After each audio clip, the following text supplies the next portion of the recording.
Welcome back, detectives. Let's dive into another horrible case. The case of Teresa Keel. Teresa Keel, a teacher from New York, was born and lived for a time in the Queens area. She later moved to Long Beach, Florida, where she married a well-known dentist. Unfortunately, her husband passed away in 2004. Teresa had two children from this marriage, Francesca and Vincent. After becoming a widow, she devoted her entire life to taking care of her children. Besides, she created a unique tutoring program for local homeless children who did not have access to education. Initially, Teresa worked as a teacher, and eventually she became the principal of a high school in the district. Her son, Vincent, was a talented athlete and tennis player, while her daughter Francesca excelled in school. Then, Vincent became an app developer with his mother's support. Francesca worked as a waitress while attending classes at the community college nearby. Teresa and her two children lived together in Long Beach. On December 4, 2016, local resident Franklin Kuzma was returning home from training at 10:30 p.m. when he noticed a figure chasing a woman down the street. Although his view was limited, but he saw that the person had chased the woman into the building and hit her, after which she fell down. Franklin immediately ran to help and found the woman with a serious head injury. He scared the attacker away and shouted to neighbors to call the rescue service, then chased after the attacker. He followed the attacker into a dark alley, but lost sight of him and could not continue the pursuit. Franklin returned to the crime scene, where the police had already arrived. The victim was 56 years old Teresa Keel, who was alive but in serious condition. As she was being loaded into the ambulance, her son Vincent arrived, and a neighbor informed him about the incident. Vincent was in shock, having dined with his mother just a couple of hours earlier. The police began examining the crime scene, which was at the entrance of an apartment building. A hole in the wall indicated that the criminal's first blow missed its target. Teresa had resisted the attack. The possibility of robbery was ruled out because her wallet and phone were found next to her. Given the brutality of the attack, the police believed the motive was personal. Franklin, a neighbor who witnessed the attack and chased the suspect, provided a detailed account of the incident. He described the attacker as tall, strong, and athletic. The attacker's face was partially concealed by a hat and a bandage. Despite using search dogs, no trace of the suspect was found, suggesting he fled by car. Near Teresa's house, a blood-stained dumbbell was discovered and became the main weapon in the case. It was sent to a lab for analysis. Records supported the sequence of events, and Franklin's neighbor obtained an image of the suspect, but it was of poor quality, obscuring the face. Franklin was seen pursuing someone carrying a sports bag. It is possible that inside were clothes that the suspect had changed into before disappearing. However, Teresa's daughter, Francesca, could not be reached.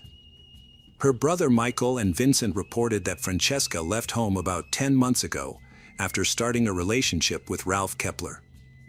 The relationship caused family tension since Francesca was 18 and Ralph, at 26, had a dubious reputation.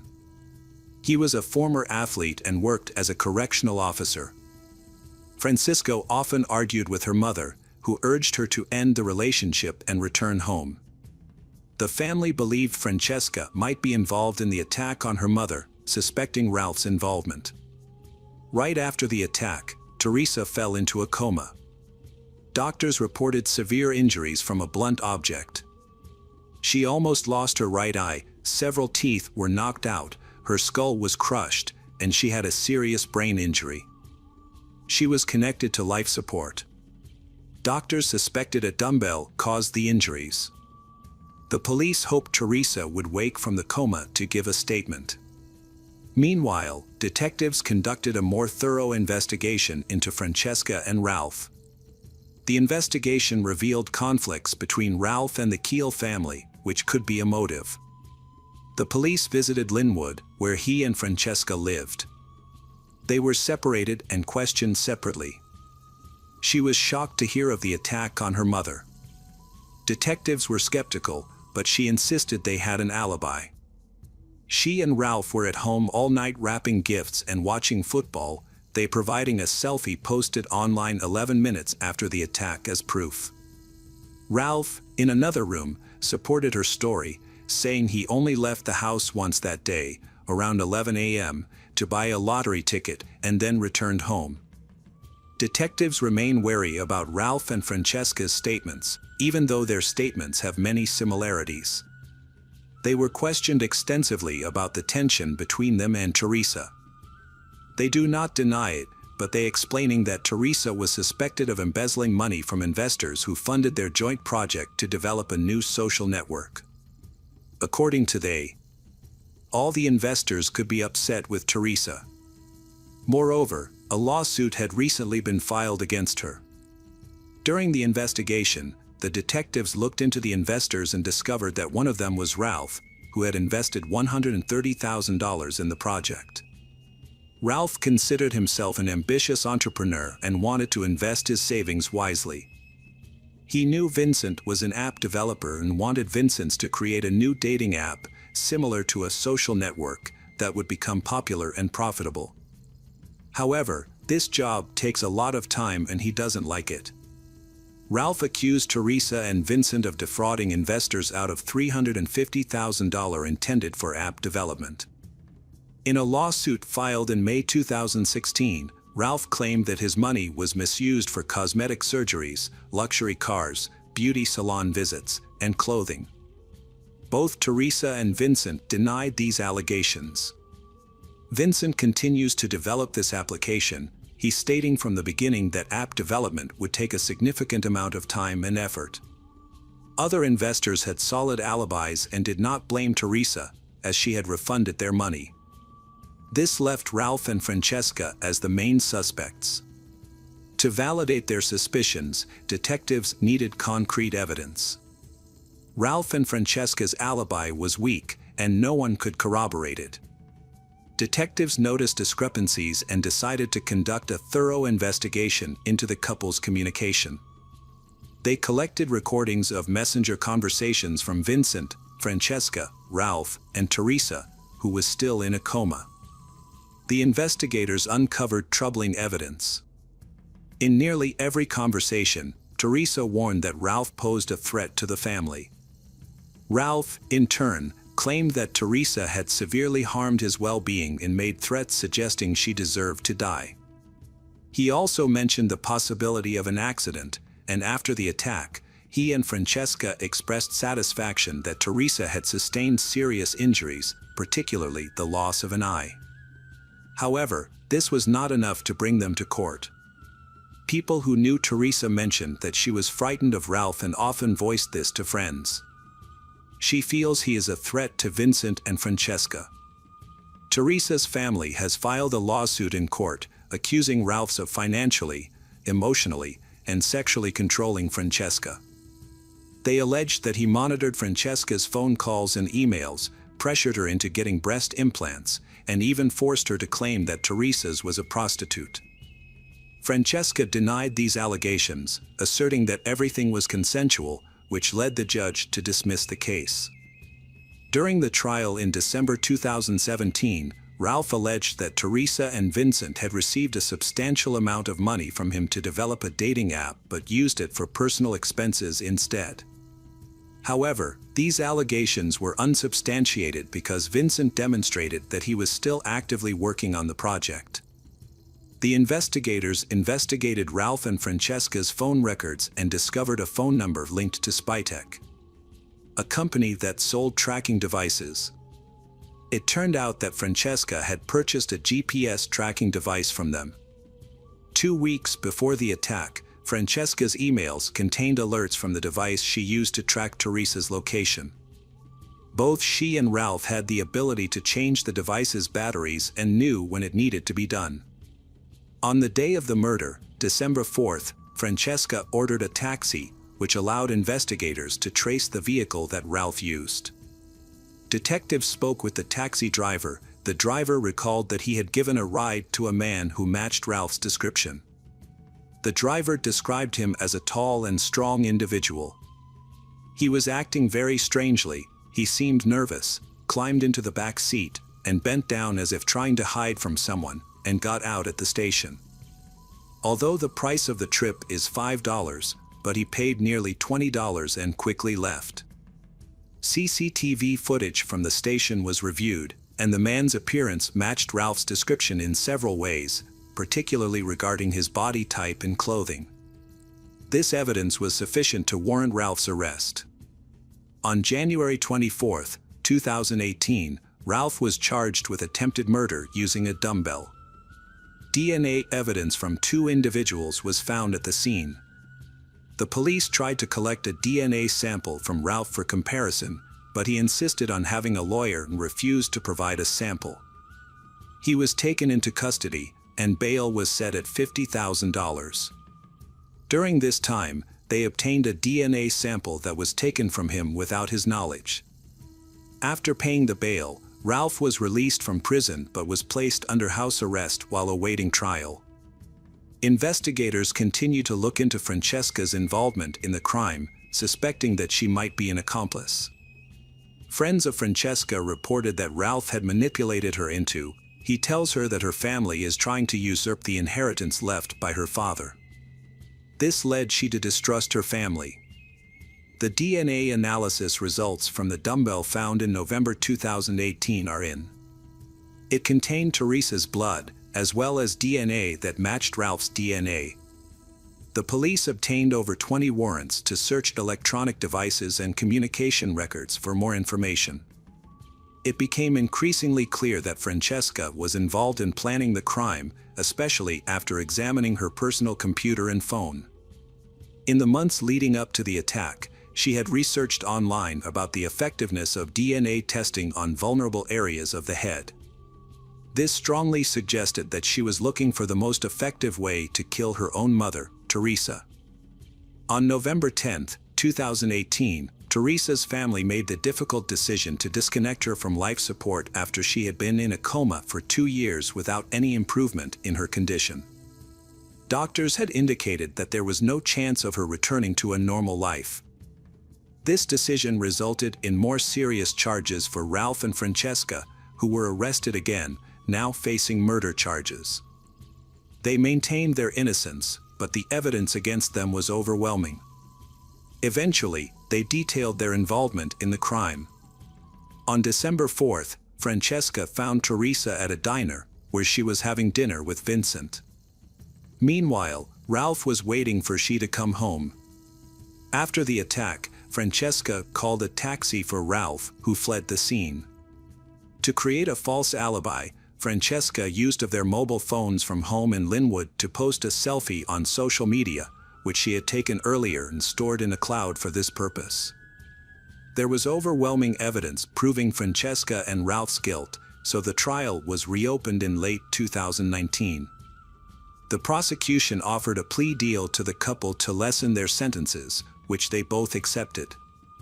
Ralph Kepler pleaded guilty to second-degree murder and aggravated murder, receiving a life sentence with the possibility of parole after 22 years. Francesca Keel pleaded guilty to unintentional murder and was sentenced to 13 years in prison, with the possibility of parole after 9 years. Welcome back, mystery lovers. Today's case is going to keep you on the edge of your seat. The case of Crystal Perry. Crystal Perry had been born on August 23, 1963, in Rumford, Maine, the youngest of 10 children. Her parents had faced significant difficulties providing for their large family, leading Crystal and her siblings to grow up independent. Crystal and her siblings had always wanted to build their own lives as soon as possible. They eventually moved to different cities and states in search of new opportunities. Crystal had met her future husband Tom in high school. Crystal and Tom married and initially moved to California, but Crystal soon discovered that life in the city was not right for her. After a year and a half, they decided to return to Maine, settling in the small town of Bridgeton, about an hour from Crystal's hometown of Rumford. Crystal found a job at a local shoe store, while Tom worked various odd jobs. Crystal and Tom's lives took a new turn when Crystal became pregnant and they welcomed daughter Sarah. Although Tom was initially excited to become a father, Sarah's arrival complicated Tom's relationship with Crystal. Tom began spending more and more time at a local bar, spending almost all of their limited income on alcohol. One time, he even took the money Crystal had saved to buy alcohol, leaving them with almost nothing. As Tom's drinking habits worsened, the family did not have enough money for basic needs, including food. Finally, Crystal decided to file for divorce. After the divorce, Tom occasionally saw Sarah, but he was largely absent from her life. The situation got worse when Tom got a new girlfriend and she started harassing Crystal. This girlfriend would call Crystal, make threats, come to her house, and cause provocations, all because she was upset with Crystal's past relationship with Tom. Crystal's fears for Sarah's safety grew and she became hesitant to let her daughter visit Tom, worried that Tom's new girlfriend might actually harm Sarah. Crystal moved in with her mother and worked hard to save enough money to buy her own house. After years of saving, she bought a small house near a peaceful lake on the outskirts of Bridgeton. Crystal was excited to provide a stable and loving environment for her daughter, Sarah. Crystal prioritized giving Sarah the attention and love she deserved. In their free time, Crystal and Sarah enjoyed spending quality time together, often watching movies or chatting with each other. One day was like any other day. Crystal went to work, and Sarah went to school.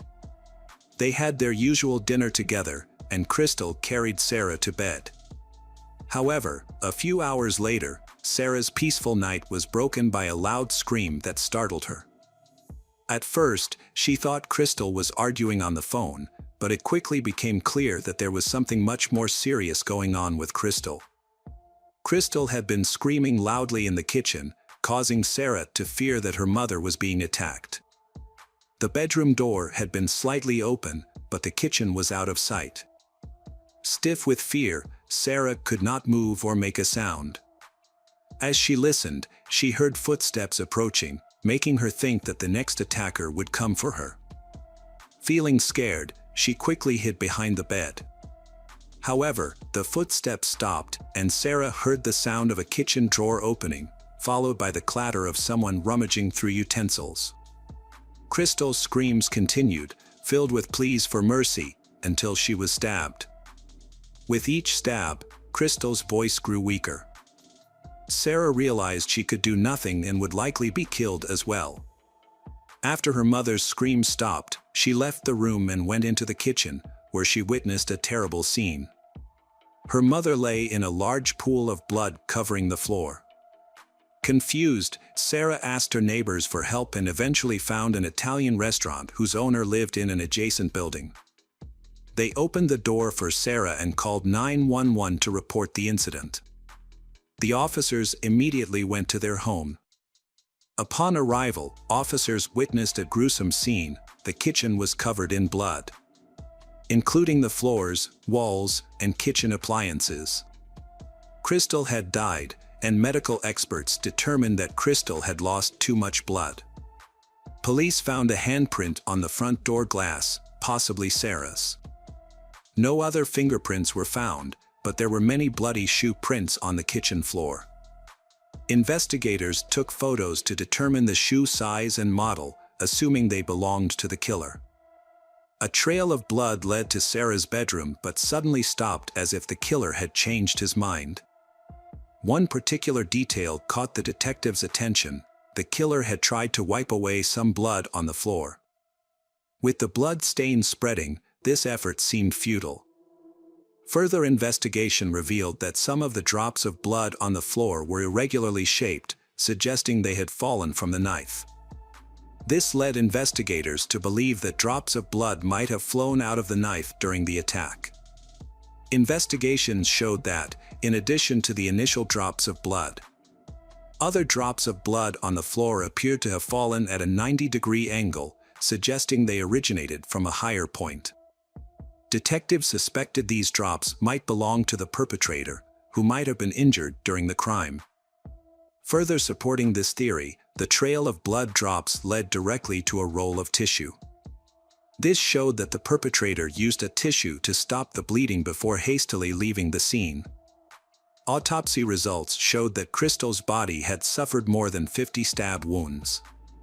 The murder weapon, possibly a kitchen knife, was not found at the crime scene, suggesting the perpetrator might have brought it with him. An important detail revealed that the force used was so great that part of the knife broke and was stuck in Crystal's body. The investigation also found evidence of a previous sexual assault.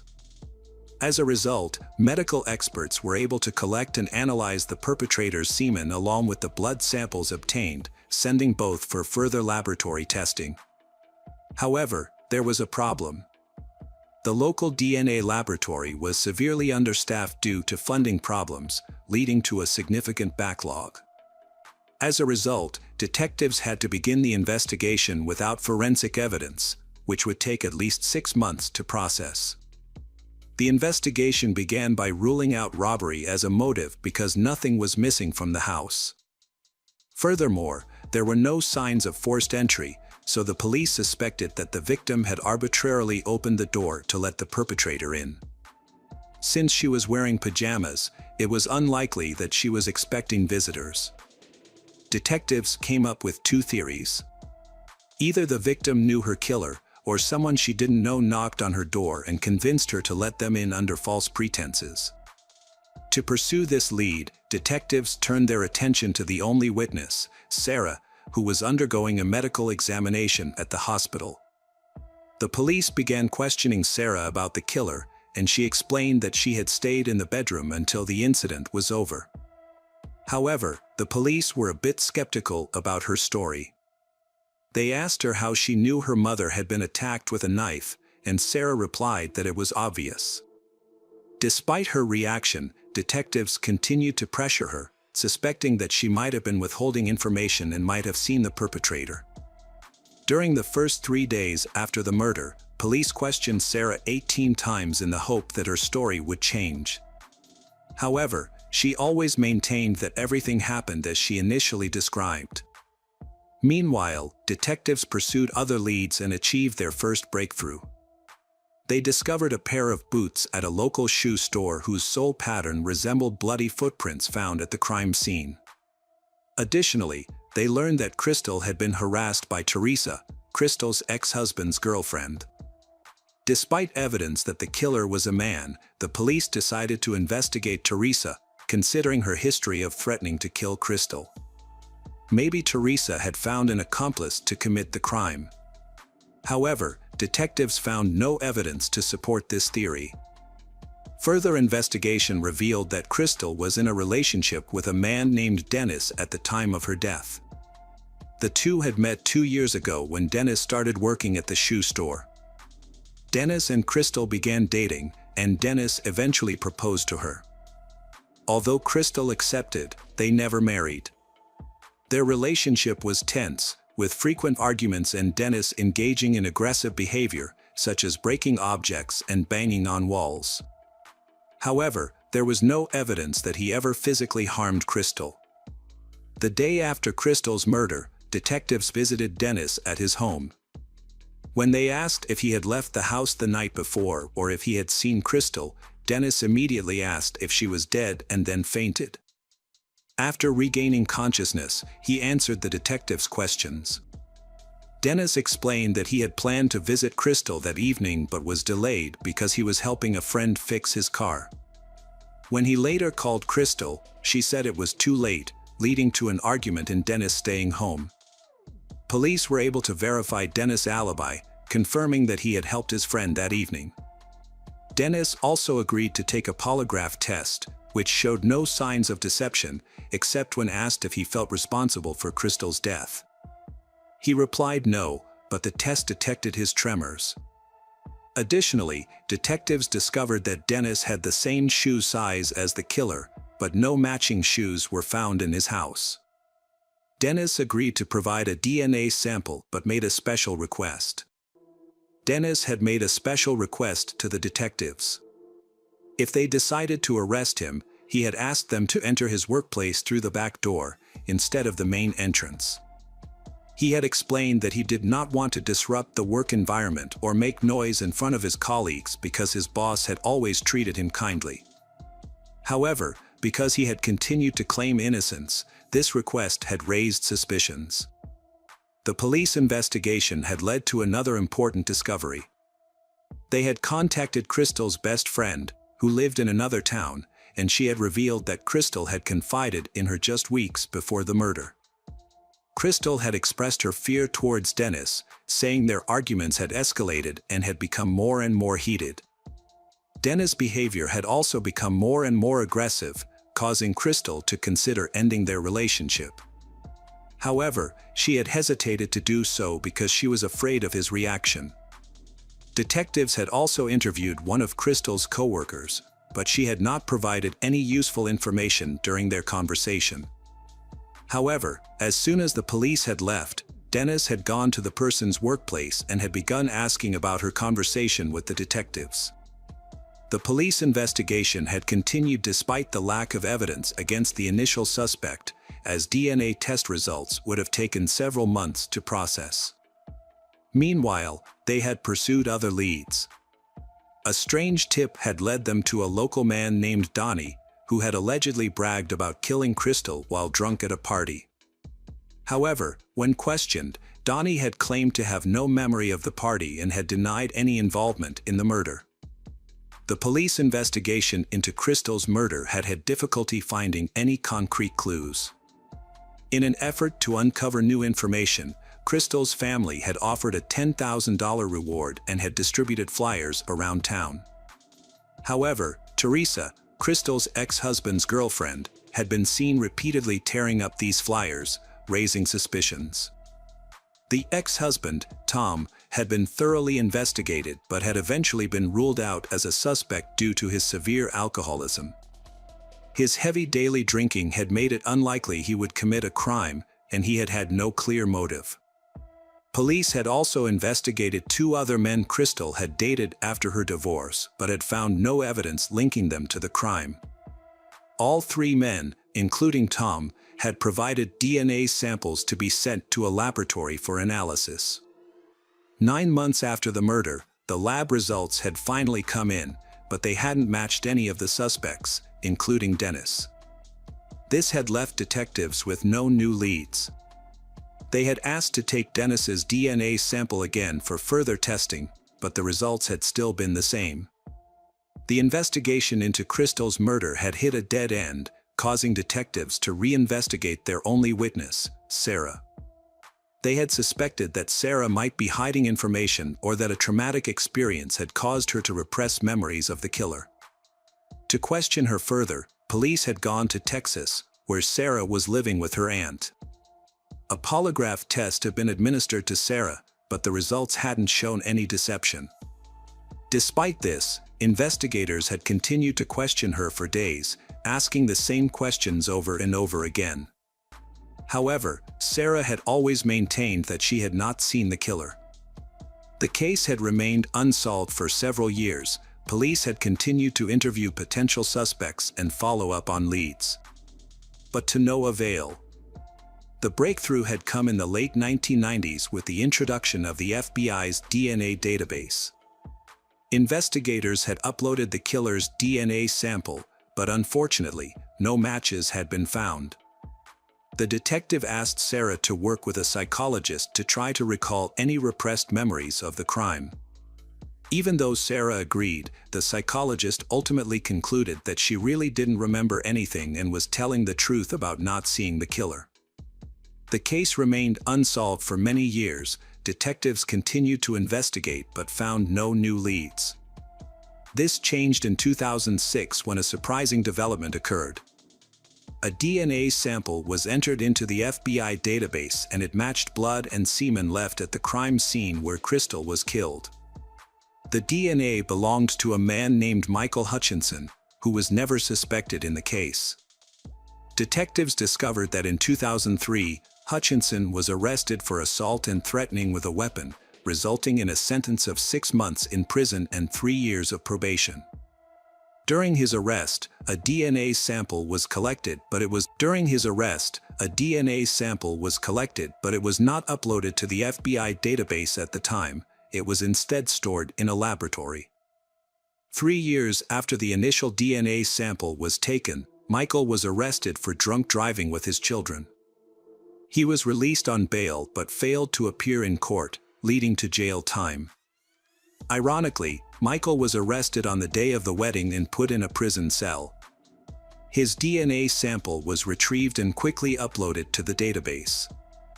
The detective contacted Sarah, informing her of the development, but asked her to keep the information confidential until formal charges were filed. When asked if she knew the suspect, Sarah replied that she did not. Given that Michael was already in custody, the detective carefully built the case to prevent any possibility of him evading punishment. Further investigation revealed that at the time of the murder, Michael lived in Bridgeton, just 2 miles from Crystal's residence. When he was 19, Michael lived near the Italian restaurant where Sarah called the police. He regularly drove to his mother's house, which was just a short distance from Crystal's, meaning he often passed by her residence. The detective discovered that Michael could have easily encountered Crystal multiple times before the murder. When questioned in prison, Michael insisted he was not involved in Crystal's murder and denied knowing her, despite the presence of his semen and blood on her body at the crime scene. The detective found his denial unconvincing. During the visit to the prison, the detective observed the noticeable scar on Michael's palm. This was very significant because it was likely that Crystal's killer injured his hand during the crime. While this alone would not have been enough evidence in court, combined with DNA evidence, it contributed to Michael's eventual murder charge. According to the prosecution, Michael, an illegal drug user, saw Crystal as he passed her house on the night of the murder. He decided to assault her, leading to her death. While Michael refused to confess, the available evidence clearly showed that he was responsible for the assault and murder of Crystal. During the trial, an explanation was found for the murderer's lack of fingerprints at the crime scene. It turned out that Michael's job as a bricklayer was the reason. Over time, the constant wear and tear on his hands had erased the patterns on his palms, making it impossible for him to leave fingerprints. Michael presented testimony about his timeline to defend himself. He claimed he had met Crystal at a bar and they had returned to her place to have consensual sex. However, his story became suspicious when he described a strange man wearing a black motorcycle jacket breaking into the house, knocking him unconscious, and killing Crystal. When Michael regained consciousness, he allegedly tried to fight off the attacker but had injured his hand. The attacker then fled, and Michael also left the crime scene without a reasonable explanation. Michael's story was very unconvincing. The investigation revealed that the only shoe prints at the scene had belonged to Michael. If his story was true, the intruder would have had to take off his shoes before entering the house, which still wouldn't have explained the lack of other marks on the floor.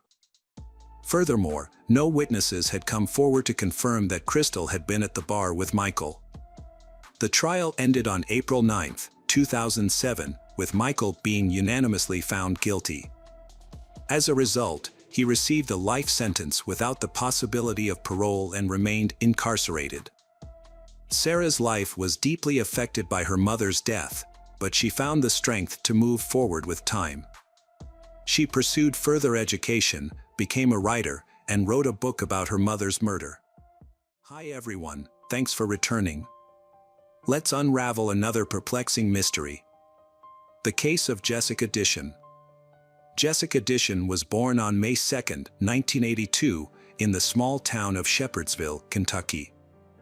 As the eldest of 3 children, Jessica took on significant responsibilities from a young age, helping her parents care for her 2 younger brothers while they worked.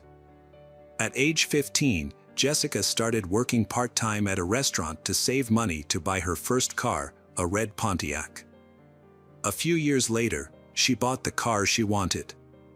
Despite her job, Jessica excelled in school and began planning to attend college, where she hoped to study accounting. In the fall of 1999, 17-year-old Jessica was about to start her senior year of high school. She had also started dating a boy, which made her very happy. On the morning of Friday, September 10th, Jessica's parents went to work, and her younger brothers caught the bus to school. However, Jessica did not leave for school as planned. Later that day, around noon, Jessica's mother returned home from work and noticed something unusual. Jessica's car was still parked in front of the house. The mother went to Jessica's room, thinking that maybe she had overslept and missed school. But Jessica was not in her bedroom. The mother then considered the possibility that Jessica might have gotten a ride to school from her father, so she called him to ask. However, he told her that he had gone to work alone that morning. Jessica's mother suspected something was wrong with her car, so she took out a spare key to try to start the car. When she approached the car, the driver's door was slightly open, and Jessica's cell phone was lying on the seat with the numbers 9 and 1 displayed on the screen, indicating that she had tried to call 911.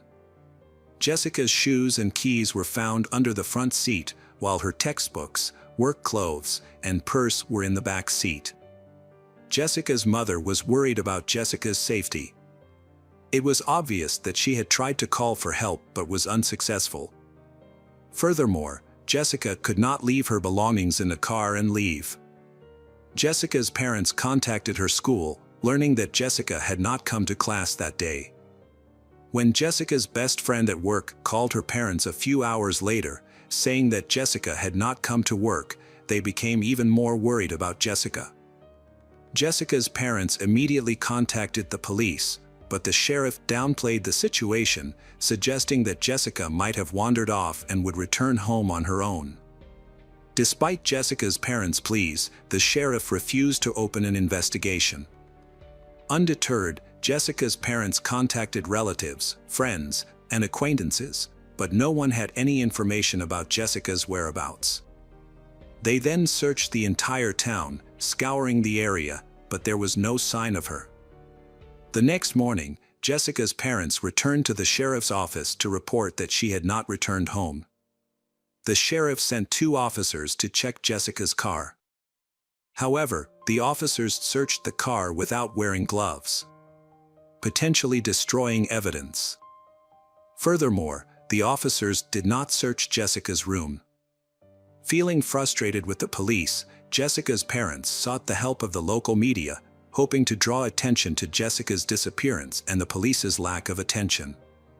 Jessica's family and friends, led by her father and Uncle Stanley, launched a search for Jessica. They also distributed flyers with information about Jessica. Fearing the worst, they focused their search on an area near a river, which was known to be a crime hub.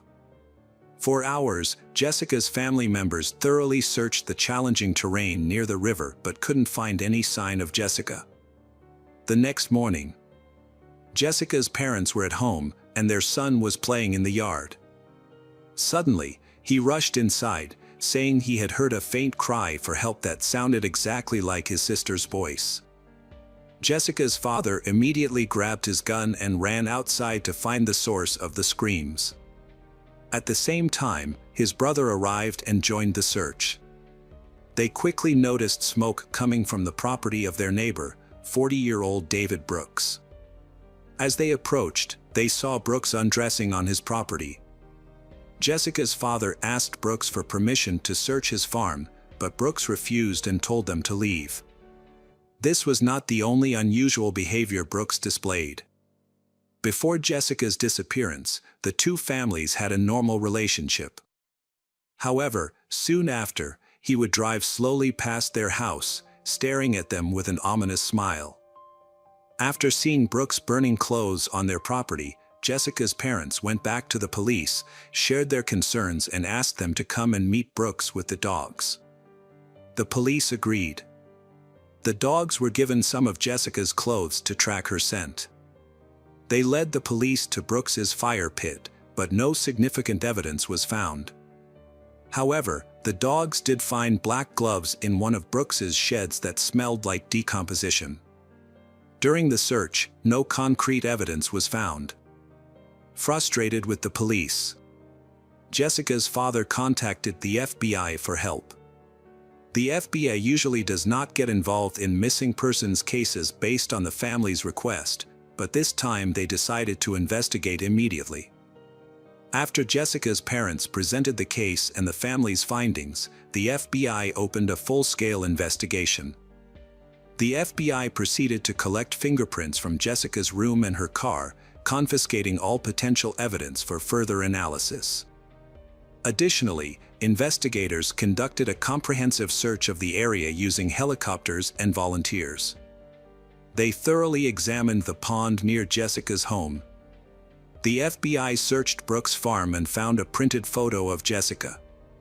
This discovery led the FBI to strongly suspect Brooks' involvement in her disappearance. They also suspected his 35-year-old brother, Joseph, although despite a thorough search, the FBI found no evidence. Due to lack of incriminating evidence, the investigation focused on searching the surrounding area. 17 days after Jessica went missing, police received a call on September 27th. A woman was driving along a road near the river. Noticing something unusual near a tree, the woman stopped to check and was horrified to see a body. She called the police immediately. When FBI agents arrived, they discovered the body of a young woman who had suffered severe trauma. She was missing several fingers and toes. A rope tied around her leg showed traces of red and silver paint. Additionally, some of her clothing was missing, suggesting that she may have been sexually assaulted, leading the FBI to develop disturbing theories about the murder. Medical experts later confirmed the identity and determined that Jessica had been strangled. Her body also showed extensive bruising. Her limbs and fingers had been separated after death, suggesting that she was still alive when this happened. However, the most disturbing fact was that Jessica had survived for approximately 3 days after she went missing. This meant that the police had the opportunity to rescue her. But unfortunately, they did not take any action to do so. After the body was discovered, the FBI re-interviewed Brooks, who changed his story. He initially said he had seen Jessica near her home, but later said he had not seen her. His alibi was disputed by his wife, and he failed a polygraph test, prompting the FBI to arrest him and proceed to trial. The FBI said the likelihood of a conviction was low due to a lack of concrete evidence. While they had some troubling clues that pointed to his involvement, they were circumstantial and inconclusive. As the trial progressed, detectives continued to search for additional evidence. During a re-examination of Brooks' car, they found a rope similar to the one used to tie Jessica up. However, analysis showed no DNA on the rope. Brooks' trial began in January 2003. His attorney maintained his innocence, citing a lack of evidence. During the trial, it was revealed that investigators had found the victim's missing limbs but had not properly preserved them, causing them to decompose and lose potential evidence. The remaining circumstantial evidence was insufficient to convict, and the jury was unable to reach a unanimous decision, resulting in Brooks' acquittal. Under state law, he could only be brought back if new evidence was discovered. Jessica's parents were devastated by the outcome. The parents also felt that if the police had done their job properly, Jessica might still be alive. Over time, the case went cold and was largely abandoned, leaving the family without closure. In 2012, a new detective, Lynn Hunt, joined the local police department and was tasked with reviewing unsolved cases. Lynn Hunt began by examining the murder case of Jessica. However, she was shocked to find that the original investigation was poorly handled, with case files containing errors and lacking key information from interviews with relevant parties. The evidence was also not properly documented, forcing Lynn Hunt to start the investigation from scratch 13 years after the crime. Hunt met with Jessica's family and obtained a box of her belongings that had been kept in her car at the time of the murder. One of her brothers, now an adult, had kept the box since the police returned the items to the family. Lynn Hunt was again disappointed by the careless handling of the evidence, as it had not been stored according to protocol. Her efforts paid off when she discovered a crucial document, Brooks' medical examination report, which revealed that Brooks had an IQ of 61, which is considered low. With a low IQ, Brooks may not have fully understood the questions and may have given incomplete answers. All of this led Lynn Hunt to think that this man might not have anything to do with the case. Lynn Hunt began to consider other suspects. Lynn Hunt conducted an extensive review of everyone connected to the case and those living in the surrounding area. This investigation continued until September 2014, nearly 15 years after Jessica's death. A coworker contacted Lynn Hunt with information about an inmate at the Kentucky State Prison who claimed to know who killed Jessica. Lynn Hunt initially dismissed the information as unreliable. Many inmates make up stories to get released early. However, Lynn Hunt verified the information before dismissing it.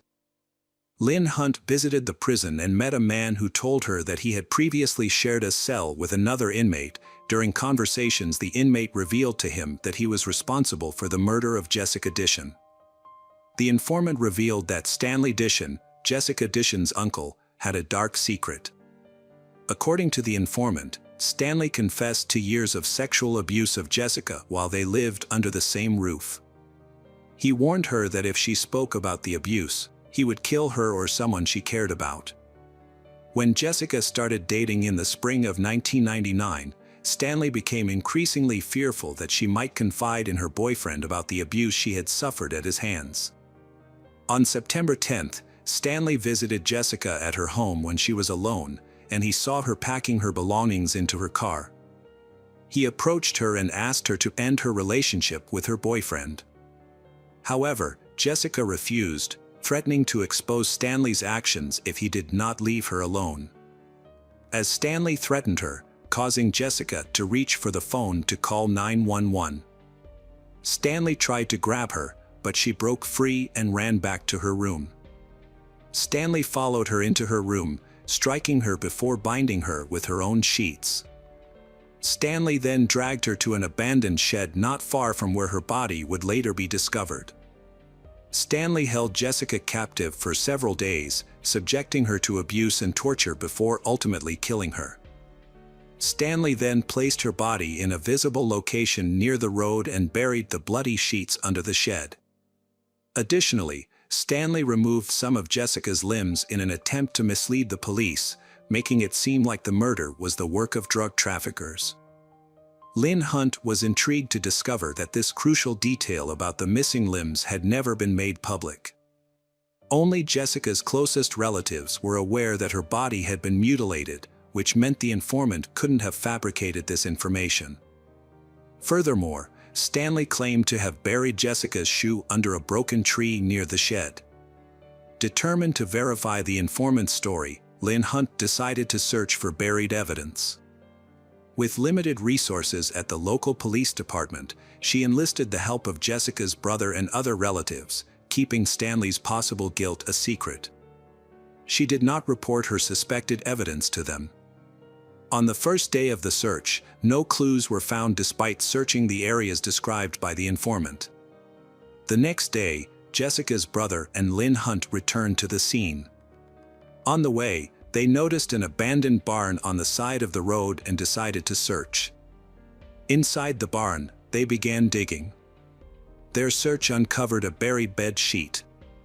Lynn Hunt collected the evidence and rushed to Jessica's home. Since her disappearance, her parents had left her room unchanged, which helped in verifying the evidence.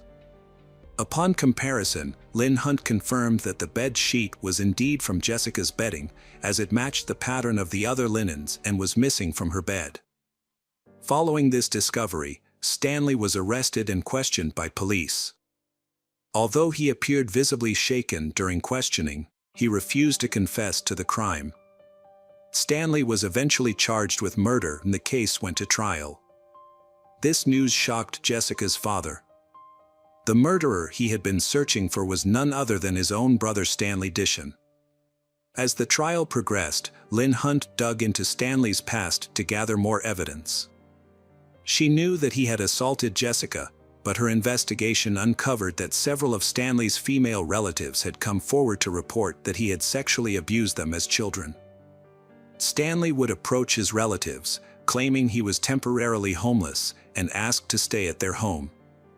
However, when left alone with the young girls in their homes, Stanley would sexually assault them, threatening them to ensure their silence. Based on multiple similar accounts, police deduced that Stanley had been engaging in this behavior for approximately 3 decades. Lynn Hunt knew full well that a conviction for murder would be difficult, given the lack of direct evidence, such as fingerprints or DNA, linking Stanley to the crime. Undeterred, Lynn Hunt continued her investigation and stumbled upon a box of old case files that had not been examined before. As she sifted through the boxes, Lynn Hunt was once again frustrated with the police who had originally handled the case. She noticed a letter dated June 26, 2002. A concerned person had written to the police at the time, recounting a story identical to one Lynn Hunt later heard from an inmate at the Kentucky penitentiary. In the summer of 2002, Stanley was serving a sentence for assaulting a minor family member. While in prison, he confided in a fellow inmate about killing his niece, Jessica. Unbeknownst to Stanley, his fellow inmate was a police informant who soon wrote a detailed letter to the police investigating the case, exposing the horrific events surrounding Jessica's death. However, police believed Brooks was the prime suspect at the time, causing them to ignore other potential leads. This inaction left Lynn Hunt deeply frustrated, becoming frustrated with the lack of professionalism of his colleagues. If the police had done their job properly, this case could have been solved in 2002. After all these years, Lynn Hunt could only hope that Stanley would finally face justice for his actions at the upcoming trial. The process began in 2015 when Stanley appeared in court, pleading not guilty. Jessica's parents were furious. The prosecution believed that a guilty verdict on the murder charges would be difficult due to a lack of evidence. There were also assault charges against other female family members. The prosecution would need these family members to testify in court, sharing explicit details about Stanley's actions against them. Given these challenges, the prosecution decided to offer Stanley a plea deal. In exchange for dropping the death penalty, Stanley would have to plead guilty to both the assaults on his relatives and Jessica's murder. Ultimately, Stanley accepted the deal and pleaded guilty. Jessica's parents, who wanted the truth, were unhappy with this arrangement, but Stanley remained silent in accordance with the terms of the plea deal. Stanley was sentenced to 20 years in prison with the possibility of parole after 15 years. Since he was 56 years old at the time of his conviction, he could be released at age 71. Welcome back, detectives. Let's dive into another horrible case, the case of Rowan Ford. Rowan Ford was born on April 11, 1998, in San Diego, California. Her parents divorced when she was young, and her mother, Colleen, moved with her to a small town called Stella in Missouri. Later, her mom met a man named David, and they got married. Colleen had several children from a previous marriage, and soon after their wedding, she and David had a daughter together. Altogether, Rowan had 2 sisters and 2 brothers, and they shared a very close bond. She spent a lot of time outdoors, riding her bike around town, enjoying swimming, and indulging in her passion for drawing. She also liked going to Sunday school at the local church, where she always volunteered to help other kids who had some issues with their tasks. In November 2007, when Rowan was 9 years old, she was in the 4th grade at the local elementary school. Her mom worked the night shift at a store, while her stepdad spent most of the day on the farm, which made Rowan often fend for herself, making her very independent. On November 2nd, she stayed home alone as usual. Her mom went to work, and her stepdad hadn't returned from the farm yet. The next morning, around 9 a.m., Colleen came home from her night shift and checked Rowan's room, but her daughter wasn't there. She asked her husband where her daughter was, and he said she had asked him if she could have a sleepover at a friend's house, and he had let her go. He didn't even ask the friend's name because their town was very small, and he wasn't worried about anything happening to her. But Colleen started to worry and decided to check with all of Rowan's friends. Since there were only a few streets in their town, it didn't take long, but none of them had seen her, and she hadn't stayed over at any of their houses, which made her mother even more concerned. Colleen searched the whole town but couldn't find her daughter. She went back home and told her husband that Rowan was nowhere to be found. She asked him to call the police and report her missing, but he reassured her that everything was fine and that she would come home soon. After waiting for several more hours with no sign of Rowan, Colleen took matters into her own hands and dialed 911 herself. The local sheriff immediately organized a search operation.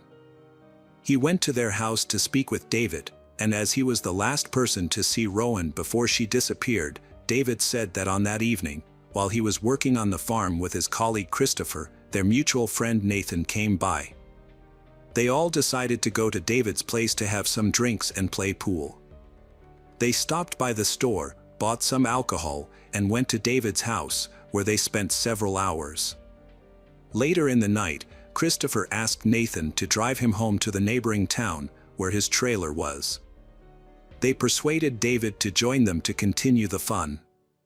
Before leaving the house, he checked on Rowan in her room, seeing that she was asleep. David left with his friends, and they stopped by the store again to grab more alcohol and headed to Christopher's trailer, where they continued drinking for about an hour. After that, David decided to head home and asked Nathan to give him a ride. Nathan agreed but chose to take back roads instead of the main highway. By that time Nathan was quite drunk and didn't want to risk encountering the police. Nathan dropped David off and drove home. David went straight to bed. Soon after, he was awakened by Rowan, who asked if she could sleep over at a friend's house. Without much thought, he agreed and fell back asleep. Police approached this story with some skepticism. What puzzled them most was the fact that a 9-year-old girl decided to go to her friend's house in the middle of the night, and her stepfather let her go without even asking which friend she was talking about. The sheriff considered that David might be hiding something or directly involved in Rowan's disappearance, but he had no evidence to support this theory. Police searched the town and its surroundings until late at night. Local residents immediately joined the search, as they all knew Rowan's family and wanted to help. The population of Stella was only about 150 people, so news of her disappearance spread throughout the county. People were used to being able to let their children play outside without a worry, as nothing ever happened in such a quiet place. But now that Rowan vanished without a trace, and the police were unable to find her for a whole day, the residents of Stella were in a state of panic. The search for Rowan yielded no results on the first day. However, the investigation progressed on November 4th when the police spoke with Christopher in a neighboring town. He corroborated David's account, but revealed that David had not contacted him to inform him of Rowan's disappearance. Christopher stated he had not spoken with Rowan or her friends since that evening. Despite an expanded search with more volunteers, the police failed to find Rowan or any clues about her disappearance. The following day, the FBI joined the investigation while the local police continued searching the town and surrounding areas. As a result of growing skepticism towards David's account, detectives started focusing on a potential abduction. They spoke with all of Rowan's friends and verified that none of them had seen her on the night she went missing. As investigators questioned David, his account raised even more suspicions. David's details were inconsistent and contradictory. He altered the timeline of his whereabouts that night on multiple occasions. Additionally, David speculates that it is possible that Rowan left without his permission, which makes his story even more suspicious. During their investigation, FBI agents found out that David had borrowed his mother's car on the night of Rowan's disappearance, a detail he initially left out when questioned by the police. This new information led the authorities to seize both his mother's car and his own pickup truck for forensic examination. But unfortunately, no evidence was discovered. As part of the investigation, detectives wanted to speak with Christopher and Nathan again, since both had been with David that evening. Christopher was invited to the police station for further questioning, where he recounted the same story as before. He also agreed to take a polygraph test, which showed no signs of dishonesty. After leaving the police station and returning to work, Christopher noticed Sheriff Clark's car and signaled for him to stop. As the sheriff of Witten, where Christopher lived, Clark had known him since childhood. Sheriff Clark was close friends with Christopher's foster parents and was someone Christopher had always looked up to and sought advice from in times of need. Sheriff Clark met with Christopher to discuss Rowan's disappearance. Although familiar with the case, Clark hadn't been directly involved since the investigation was led by the Stella Department. During their conversation, Clark noticed that Christopher was acting strangely, which led him to suspect that Christopher might be hiding something. Given the gravity of the situation and Rowan's uncertain fate, Clark shared his concerns with the FBI. His call prompted investigators to consider the possibility that Christopher might be withholding crucial information that could link Rowan's stepfather to her disappearance. They wondered if Christopher's actions were directed by Rowan's stepfather to lie, and whether Christopher feared being seen as an accomplice if he told the truth. Sheriff Clark told the FBI agents that he had a close relationship with Christopher and offered to help persuade him to cooperate. That evening, Christopher visited Colleen's house to ask about the search progress. FBI agents also arrived to speak with Colleen again and saw Christopher there. They asked him questions, and he repeated his previous account. However, Christopher then mentioned for the first time that he didn't rule out David's possible involvement in Rowan's disappearance. He expressed his willingness to help uncover the truth, even if it was terrible, and suggested wearing a wire to talk to David and try to get him to confess. The detectives decided against this approach. Instead, they asked Christopher to suggest locations where David might have hidden Rowan's body. Christopher provided several locations, which the police searched the next morning. Meanwhile, FBI agents questioned David again, but he continued to deny any involvement. Detectives searched Christopher's home for leads, but the search yielded no results. Meanwhile, Christopher visited the sheriff's office to discuss his encounter with the FBI with Clark. During their conversation, the sheriff sensed that Christopher was holding back information. After their meeting, Clark reached out to the detectives again, suggesting that Christopher might be withholding crucial information that helped prove David's involvement in the case. The FBI agents asked the sheriff to persuade Christopher to open up, as he had been in regular contact with Clark to discuss the case. It seemed that Christopher wanted to share important details but was hesitant to do so for unknown reasons. The following day, November 7th, the police asked Christopher to return to the station. They requested his permission to search a safe located in David's house, where Christopher had been living temporarily and still had some belongings. Christopher agreed to the search and also allowed the police to search his trailer and car. Additionally, Christopher voluntarily provided a DNA sample and agreed to answer the detectives' questions again. During the questioning, he was asked to confirm David's story, but this time, Christopher revealed that his friend's account was not entirely accurate.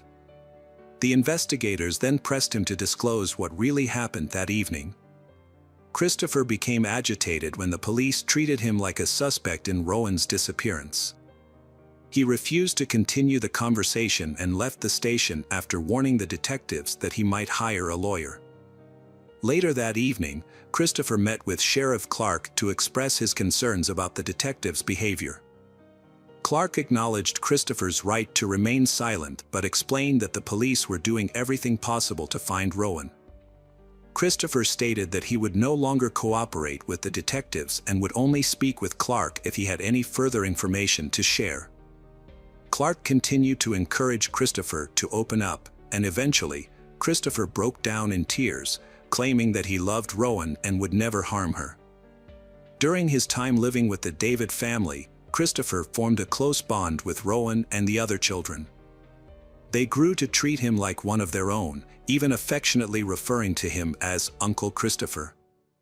Sheriff Clark realized that Christopher was on the verge of revealing crucial information, but just as he was about to open up, a visitor arrived at the police station, briefly distracting Clark and causing Christopher to leave. Sheriff Clark reached out to the FBI, updating them on his conversation with Christopher. Clark explained that Christopher was almost ready to disclose what he knew, but warned that pressuring him too hard could lead to him becoming defensive and seeking the help of a lawyer. Clark recommended giving Christopher time to reflect, and the detectives agreed. The search for Rowan continued the following day but yielded no results. However, a new clue came on November 9th, exactly 1 week after her disappearance. Search teams converged on a remote area near the town of Powell, about 10 miles from Stella, and made a significant discovery in the fields and woods, a large pit in the ground. When authorities searched the area, they found Rowan's body hidden under leaves and debris. She was not wearing any clothing from the waist down except for a pair of stockings. A medical examination revealed signs of strangulation and evidence of a sexual assault. After the discovery, FBI agents reached out to Sheriff Clark, asking him to speak with Christopher again, hoping Christopher would now be more forthcoming. Sheriff Clark learned that earlier that morning, Christopher had visited the station, looking for him, and told other officers that he needed to speak with Clark urgently. Sheriff Clark then began searching for Christopher, checking all his usual locations, but he was nowhere to be found. This continued until Christopher contacted Sheriff Clark himself, sounding distressed and asking if he was being followed. Christopher explained that after hearing about Rowan's body, he had driven around town to clear his head and noticed a gray car following him. Sheriff Clark assures Christopher that he knows nothing about the surveillance and suggests they meet in person.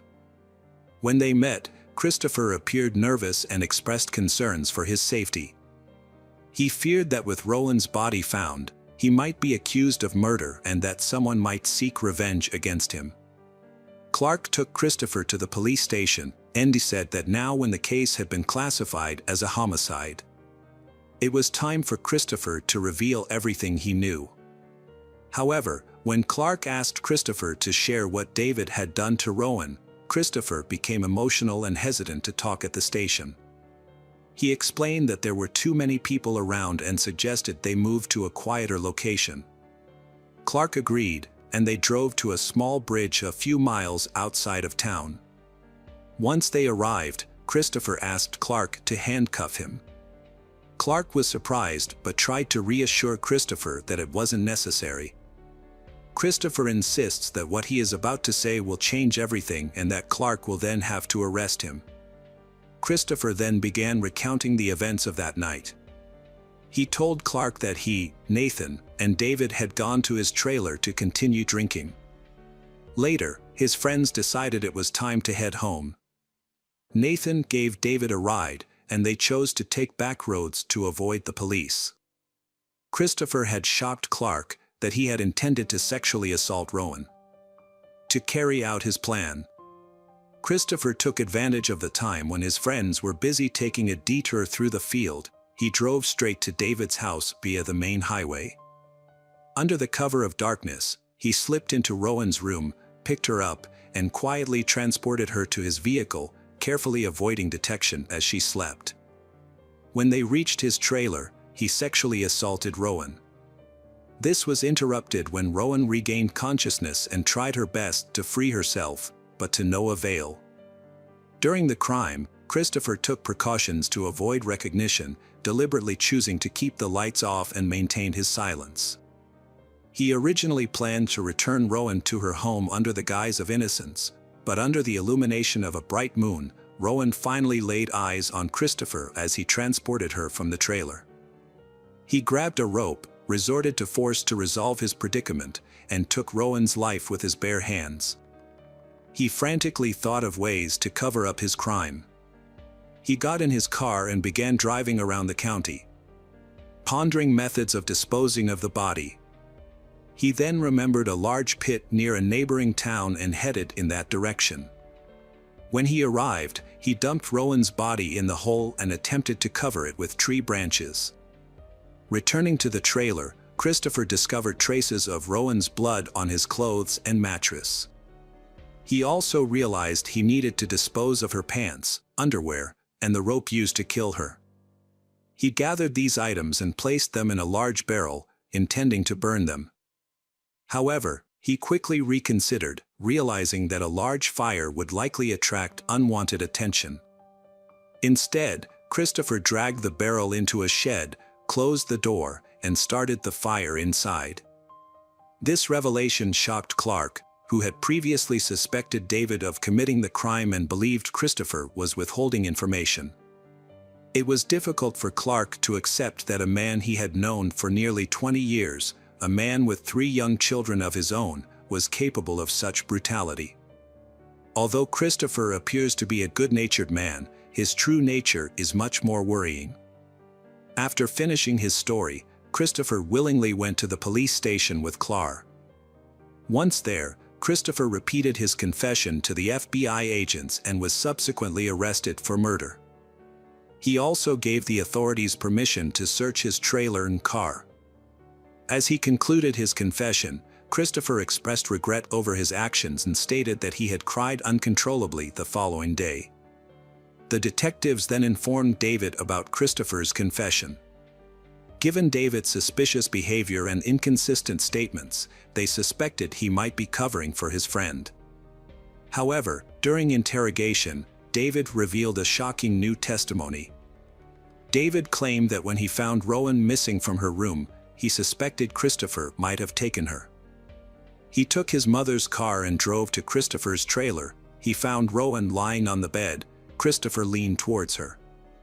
Instead of rescuing Rowan, David joined in and also sexually assaulted her. He then helped Christopher kill her and dispose of her body. David reported that during that traumatic incident, his brain went into shock, and he had no memory of the night for several days. The detectives, surprised by this new information, re-questioned Christopher to verify David's claim. However, Christopher maintained that David was not involved and that incident unfolded as he had initially described. The inconsistencies puzzled the detectives, but Christopher's account still matched incident that had occurred. Medical examination revealed that the victim was strangled with a thin rope, a detail that only the killer would be aware of. A search of the trailer led to the discovery of a barrel containing ashes, and hair similar to Rowan's was found in Christopher's car. Although investigators were still uncertain about the truthfulness of each man's account, both David and Christopher made incriminating statements. As a result, David was also arrested, and the case was sent to court for further proceedings. During the trial, Christopher requested that his statements be excluded from the case, arguing that he was not aware they could be used against him and that the police had violated his rights. However, the judge rejected this request, as all of Christopher's conversations with investigators were voluntary. Christopher also attempted to present mitigating circumstances, citing his difficult childhood as a factor. He had been shuffled between biological and foster parents from a young age, which had a significant impact on him. Despite these efforts, Christopher was unable to avoid punishment. In 2012, 5 years after the murder, Christopher was sentenced to death. He appealed the sentence, but was unsuccessful. In contrast, David's situation was more complex. Although he admitted to assaulting and killing Rowan, his account conflicted with Christopher's statements, creating a significant problem. If the prosecution had charged David with murder, It could have potentially led to Christopher's conviction being overturned, allowing David to avoid accountability as well.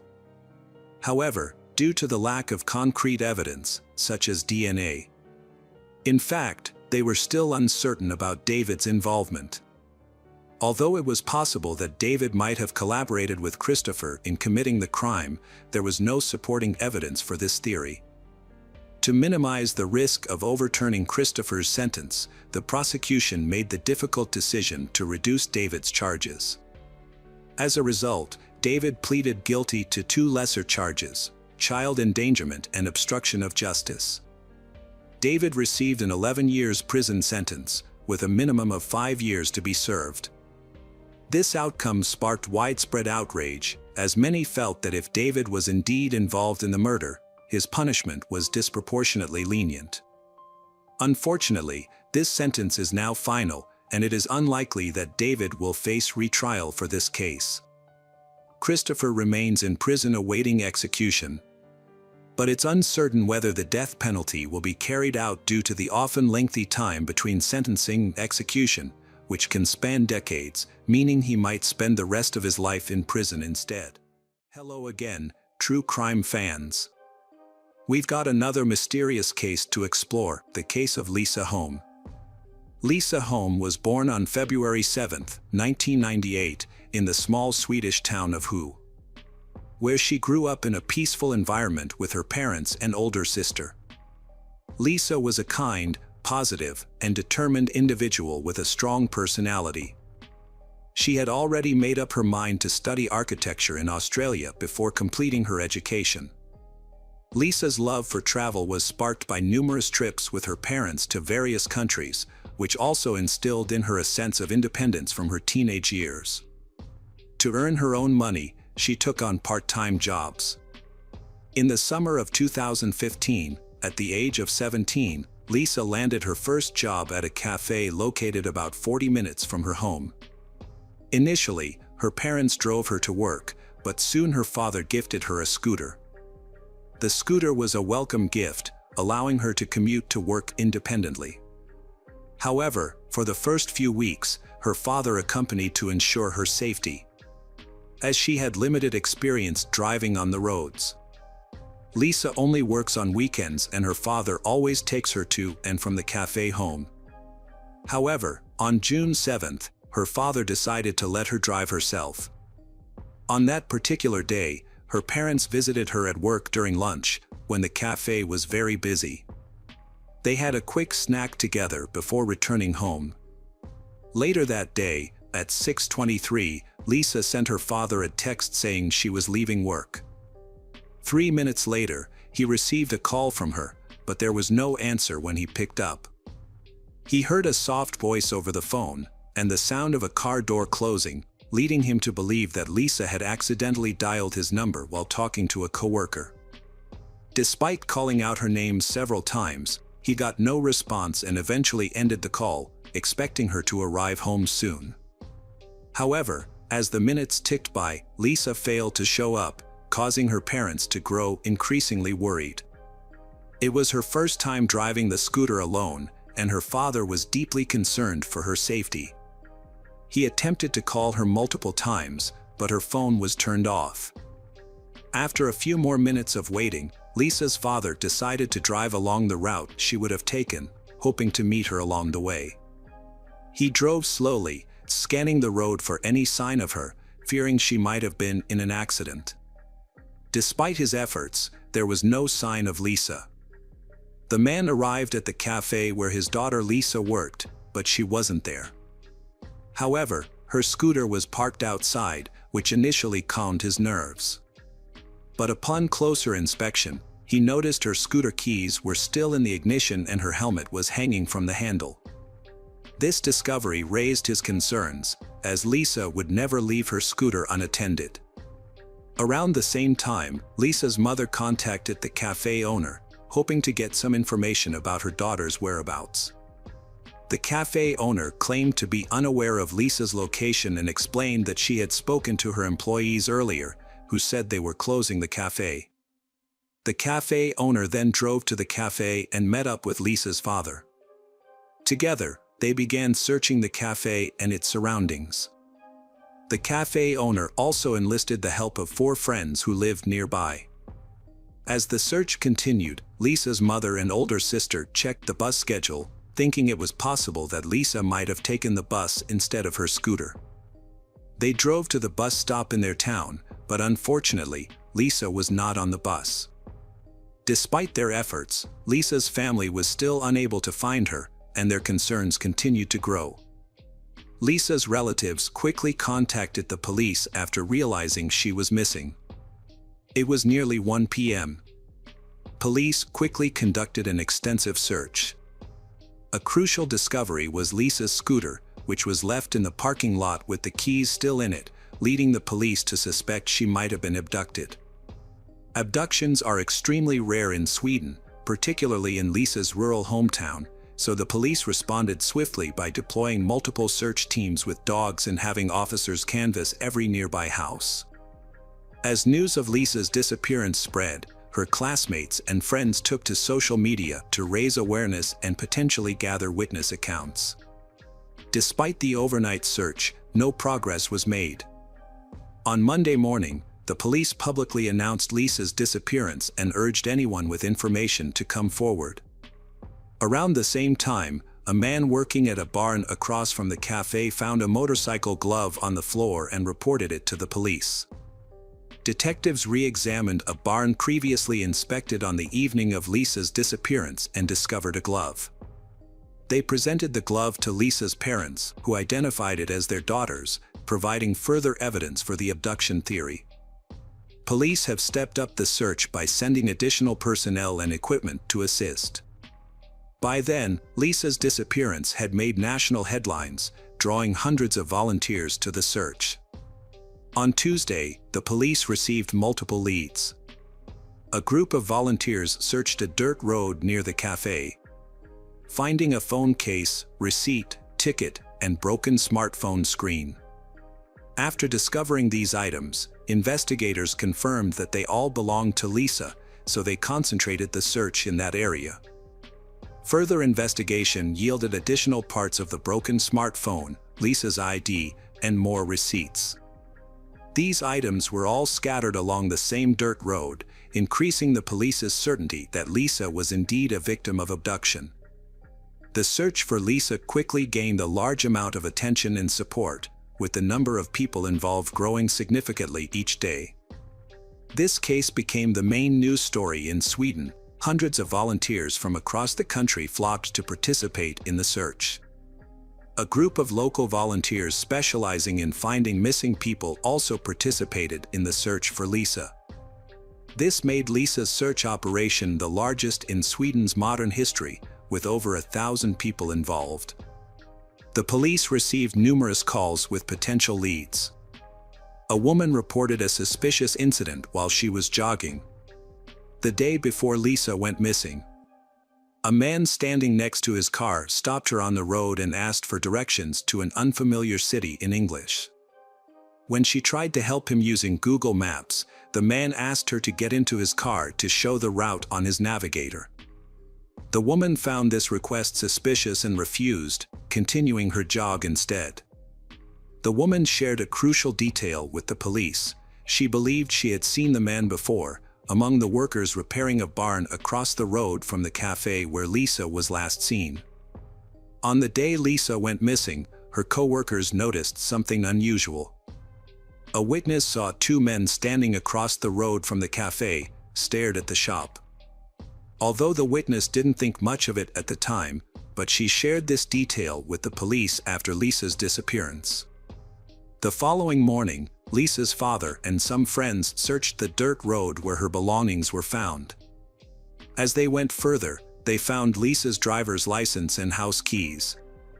It seemed that Lisa's abductor was throwing her belongings out of a vehicle. Despite all efforts, police and volunteers found no other clues in the area. That evening, a friend of Lisa's father was driving home from the search when he noticed that the police tape had been removed from the barn where Lisa's glove was found. He decided to re-examine the barn for clues. The friend retrieved a flashlight from his car as it was getting dark and searched the barn for several minutes. He soon spotted something shiny on the floor, which turned out to be a woman's earring, along with an identical earring nearby. The man reported his discovery to the police, who then showed the earrings to Lisa's parents. After confirming that the earrings belonged to their daughter, the police conducted a more thorough search of the storehouse. Initially, the detective explained that the primary focus on the first day of the search was finding Lisa herself. As a result, the barn was not thoroughly inspected, and small items like earrings may have been overlooked. This time, however, numerous forensic experts and search dogs were brought in to aid in the investigation. During the more extensive search, the police found a piece of evidence behind one of the walls that initially seemed unrelated to the case: human feces. Forensic experts, however, proposed an intriguing theory. According to them, in the aftermath of committing severe crimes, the perpetrator's body often releases a significant amount of adrenaline, sometimes leading to a sudden and uncontrollable urge to defecate. It's not uncommon for perpetrators to lose control of their bodily functions due to adrenaline during a crime. Given that Lisa's glove and earrings were discovered in the storehouse, investigators suspected that if she was abducted, the perpetrator might have taken her to the storehouse. They considered the possibility that the perpetrator, under the influence of adrenaline, might have relieved themselves and left behind feces. These feces were subsequently sent for DNA analysis. On Friday, the search area was expanded, and volunteers searched a farm approximately 2 miles from the cafe. The farm consisted of several large buildings with many employees, and the search team decided to inspect each one. Shortly after their arrival, 2 men appeared, communicating only in English as they didn't speak Swedish. One of them claimed that the police had already searched the farm, but the search team leader was skeptical. He believed he would have been informed if the police had indeed visited the farm, so he decided to proceed with the search. The 2 men observed the volunteers for a while before leaving. About an hour later, the search team discovered a pile of branches behind the cowshed. Upon closer inspection, they found a motorcycle helmet, jacket, and headphones hidden underneath. The police swiftly arrived at the scene and confirmed that the items found were indeed Lisa's. To gather more evidence, forensic experts were dispatched to the farm for a thorough investigation. Detectives also investigated the story about 2 suspicious men who attempted to deter volunteers from searching the farm. During their inquiry, the police revisited a report from a woman who encountered an English-speaking man while jogging. The police had a potential suspect in mind. In the early stages of the search, they had visited nearby houses, includes a house where 2 Lithuanian brothers live with their wives. What caught the police's attention was that these 3 individuals did not speak Swedish and communicated in English, making them the only people in the area who did not speak the local language. Additionally, the police had other indirect reasons to suspect them. The brothers worked at a barn near the cafe and the farm where Lisa's helmet was found, indicating they were familiar with these locations. Furthermore, the dirt road where Lisa's belongings were discovered led directly to their house. The police decided to question the 3 individuals since they were the prime suspects. Meanwhile, forensic experts and volunteers arrived at the farm to continue their inspection. Their attention was drawn to an old, neglected trailer surrounded by tall grass, which seemed abandoned for years. However, the flattened grass near the door suggested recent activity. Trapped grass under the door also indicated it had been opened recently. Upon opening the door, the forensic experts were met with a strong smell of decay. Inside, they found a changing room with multiple clothing lockers, all are locked except one. This led them to suspect that Lisa's body might be inside one of the locked lockers. However, they eventually found Lisa's body in an unlocked closet, hidden behind a pile of old clothes and rags. Despite the small space, the perpetrator managed to fit Lisa inside. A rope was around her neck, and her head was covered with a large amount of tape. Her pants were pulled down, and her shirt was pulled up. Medical experts concluded that Lisa's cause of death was strangulation, with no evidence of sexual assault.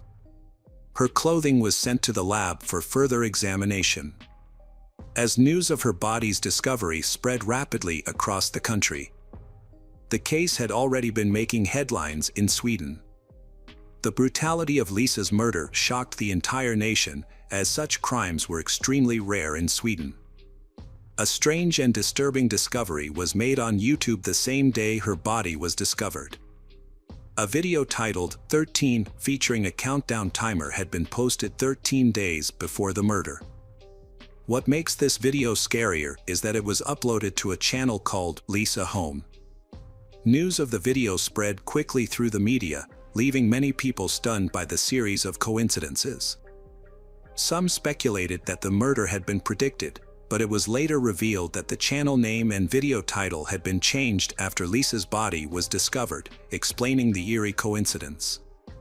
This has raised concerns that this could be a joke or an attempt to create another conspiracy theory.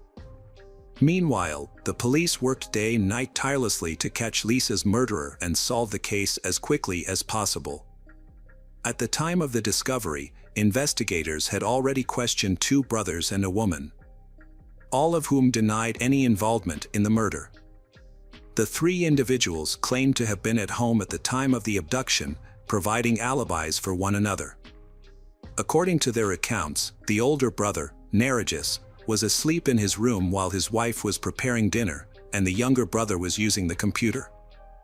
Narigis also stated that around 8 p.m., he woke up and went to a gas station to buy pizza and cigarettes. The police were skeptical of their alibis, as it was possible that the 3 were covering for each other. DNA samples were collected, but initially, no evidence directly linked any of them to the murder. However, this was short-lived. Forensic experts were working diligently in the storehouse and on the farm, utilizing all available resources, and soon their efforts paid off. In the storehouse, a small office-like room was discovered with a large window overlooking the cafe.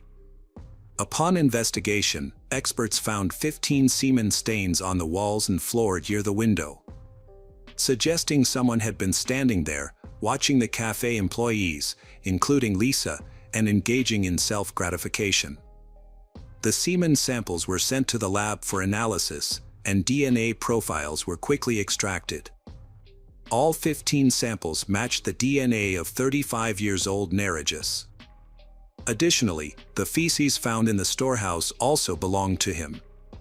In the adjacent room, previously used for storing cow's milk, forensic experts noticed a pipe about 2 feet above the floor with a thick layer of dust, except for a small strip. The size of this strip matched the rope used to strangle Lisa. Blood was also found on the pipe, and DNA analysis confirmed it belonged to Narigis. On the floor beneath the pipe, a piece of the same rope was discovered. Experts analyzed it and found 2 DNA profiles, Lisa's and Narigis's. This discovery was an important clue for the police. This indicates that the rope used to kill Lisa was related to Narigis. A crucial piece of evidence was discovered in the room where Lisa's body was found, a hair belonging to her. Further investigation revealed DNA traces from Narigis on Lisa's jacket, leading the police to believe she was killed in that location. Police have been studying the evidence and using it to piece together what might have happened. Narigis had been watching the cafe for some time and waited for an opportunity to strike. When Lisa was alone in the parking lot, he approached her, possibly asking for directions or using another tactic to gain her trust. He may have then asked her to get into his car to enter the route into the GPS system. Given Lisa's kind nature and willingness to help others, it's likely she agreed to help him. Once she was in the car, Narigis taped her mouth shut and drove her to the storehouse. There, he bound her with a rope. According to medical experts, the killer's adrenaline rush at the scene may have caused him to lose control of his bodily functions, resulting in defecation on the floor. After Lisa's death, the perpetrator placed her body in the car and drove to the farm. discarding her belongings along the way. He then hid her body in the trailer locker, covering it with old clothes. The entire ordeal, from abduction to hiding the body, took the perpetrator less than an hour. Narigis maintains his innocence despite mounting evidence against him. His wife and younger brother were released due to lack of evidence and promptly returned to their home country, Lithuania. The trial preparations were intense, with Narigis claiming his DNA was found at the crime scene because he had worked in the storehouse for a long time. He also provided an alibi, which was corroborated by his wife and brother, although their credibility was questionable. This defense may work in court, but the finding of Narigis' DNA on Lisa's clothing suggests direct contact on the day of the murder. Furthermore, a witness reported seeing Narigis' car near the cafe around the time of Lisa's abduction, contradicting his alibi. The car was seen driving back and forth between the cafe and the farm. While Narigis claimed to have been sleeping at home, according to his brother and wife. Months after Lisa's body was discovered, experts continued to analyze the evidence using advanced equipment. They found Narigis' DNA on nearly all of Lisa's clothing, including her underwear. Given the high-profile nature of the case, investigators sought additional clues to solidify the evidence against Narigis. As part of their investigation, they traveled to Lithuania to re-question Narigis' wife and brother. Narigis' wife maintained her initial alibi, claiming he was at home between 6 o'clock and 8 p.m. However, when detectives spoke with Narigis' younger brother, they finally obtained the information they needed. After being presented with the evidence against Narigis and the details of the crime, the younger brother revealed that Narigis was not at home that evening. According to the younger brother, Narigis returned around 7:30 p.m., covered in dirt, and immediately washed his clothes. When the police began questioning the residents and approached their house, Narigis instructed his brother to tell police he was home at the time of the crime. Narigis later explained that he was afraid of being wrongly accused due to his immigrant status and lack of alibi during the abduction. The younger brother initially believed Narigis innocent, but after learning about the evidence, he realized this wasn't true. A month after murder, a large crowd attended Lisa's funeral, far exceeding the church's capacity of 130 people. To accommodate the mourners, organizers set up benches and large screens outside, allowing everyone to watch the ceremony. 4 months later, the trial began. Narigis' lawyer argued that his client's DNA on Lisa's clothing could be explained by his work in the storehouse. However, the prosecution countered that this explanation didn't hold up, especially regarding Lisa's underwear. The only plausible way Narigis' DNA could have ended up on her underwear was through direct contact. The lawyer failed to provide any evidence supporting Narigis' innocence. At one point, lawyers suggested an alternative theory, that Narigis' younger brother was the real killer. The lawyer failed to address the possibility of DNA manipulation during the trial, which lasted a month and resulted in Narigis being found guilty of murder. He was subsequently sentenced to life imprisonment in a high-security Swedish prison, which offered relatively comfortable living conditions. Narigis' lawyer attempted to appeal the verdict but was unsuccessful. In 2017, Narigis made a surprising decision when he requested to be deported to a prison in Lithuania. Despite Lithuanian prisons being notoriously worse than Swedish ones, the court granted his request, probably because it would result in substantial cost savings for Swedish taxpayers. It did not take long to understand the reason behind Narigis' decision. He appealed to the Lithuanian court and successfully had his sentence reduced from life to 15 years. However, this victory was short-lived, as the court later overturned the decision, reinstating his life sentence. Unfortunately for Narigis, he was now stuck in a Lithuanian prison, with no chance of returning to the more comfortable Swedish prison. In August 2022, 5 years after his initial imprisonment, Narigis has been transferred to another prison in Lithuania, where he encountered another life-threatening situation. During a block transfer, an inmate attacked Nargis with a shank, causing severe injuries that ultimately led to his death on the way to the hospital. Regarding Nargis' wife, the question of her involvement in the crime remains unclear. Although police believe it is highly unlikely that she was directly involved in the abduction or murder, they do not rule out the possibility that she may have been aware of her husband's actions and provided a false alibi to help him. If she had been directly involved, experts would have likely found her DNA on Lisa's clothing or belongings. Additionally, Nargis' younger brother has raised suspicions. Cafe employees reported seeing two men, likely Nargis and his younger brother, standing near the barn and watching the employees. However, the younger brother's DNA was not found in the barn or on Lisa's clothing, making his involvement in the murder unlikely. It is possible that the brothers were indeed observing the employees and discussing inappropriate topics, but only Nargis ultimately committed the crime. Hey detectives!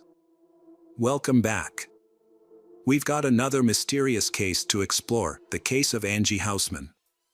Angie Hausman was born on February 18, 1984, in St. Louis, Missouri. Her father had left the family before her birth, and as a result, she never had the opportunity to know him. When Angie was 1 year old, her mother married a man named Ronald, and they had a son together. Angie got along well with her stepfather and was very close to her younger brother. Angie was a friendly and outgoing child who easily made friends with those around her.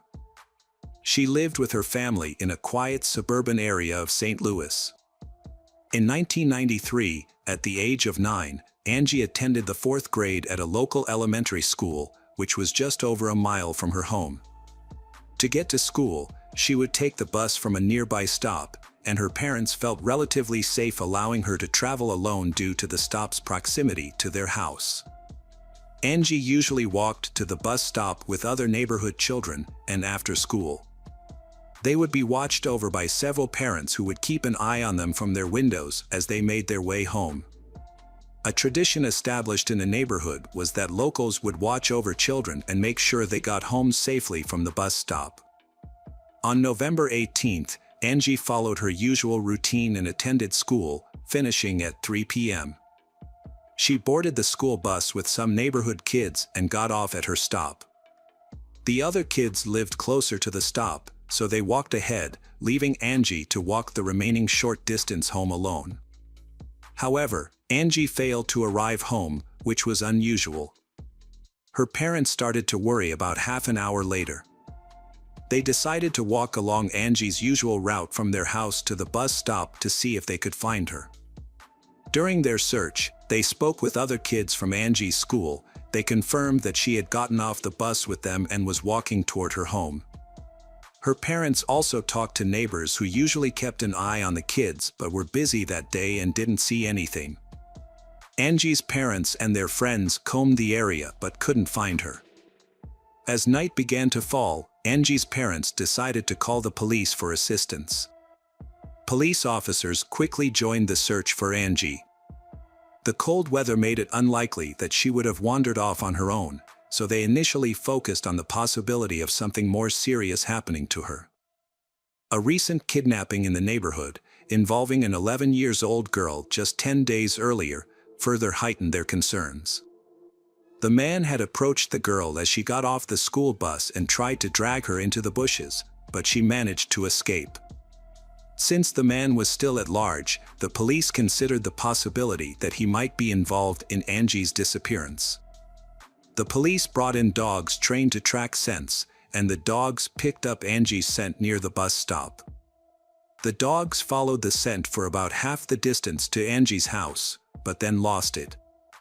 This suggested that Angie might have gotten into a vehicle at that point, which made the police think that she might have been abducted.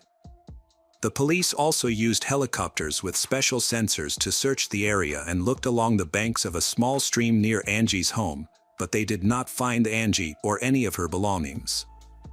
The first day of the search for Angie yielded no results, prompting the police to reach out to the media for assistance. As a result, news of her disappearance spread rapidly throughout the city, generating over 300 calls to the police department within 24 hours.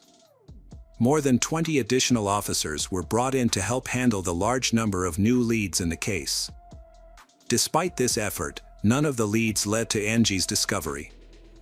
Detectives explored every possible scenario, and from the early stages of the investigation, they began to scrutinize Angie's stepfather. He denied any involvement in her disappearance and claimed he would never harm her. To clear his name, he agreed to a polygraph test and other checks, urging the police to focus on finding Angie rather than wasting time on him. The investigation also led to the discovery of Angie's biological father, who had never had any direct contact with his daughter. However, her mother reported that he had been seen driving past their house on multiple occasions, watching Angie play outside. Although this behavior raised suspicions among detectives, the man had a solid alibi that checked out.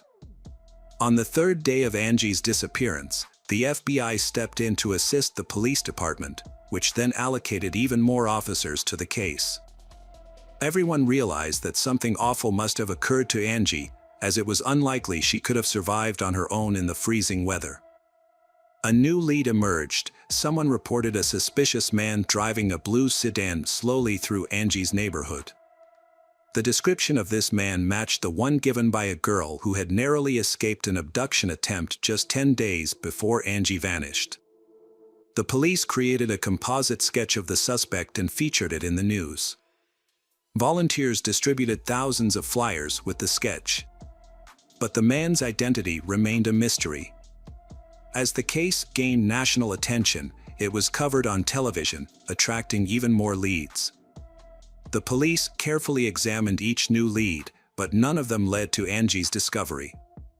The case also drew in psychics. They began calling Angie's home to share their alleged visions. One psychic claimed that Angie was alive and even provided a specific location where she being held, a large national park 25 miles from her home. However, the detectives did not give any credence to these claims. A reward of $10,000 was offered to anyone who could provide information about Angie's disappearance, which led to a large number of tips being submitted.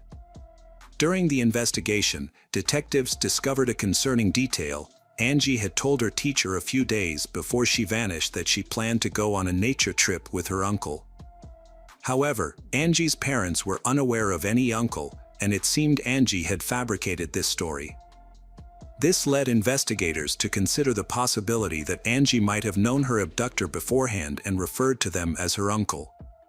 Unfortunately, the conversation with her teacher did not provide any information about this mysterious individual. The investigation stalled, with no progress made in the following days. On November 27th, 9 days after Angie's disappearance, an important development in the case was found. A hunter contacted the police, reported that he found a body in the woods of a national park. Upon arriving at the scene, police were met with a disturbing sight. A young girl's body was tied to a tree, naked, with her head completely wrapped in tape except for her nose. Her hands were also bound with handcuffs. Near where the body was found, they found a bag containing personal items, which were quickly identified as Angie's remains. Among the belongings were notebooks with her name. After being transferred to the medical examiner, a detailed examination of the body revealed additional shocking facts.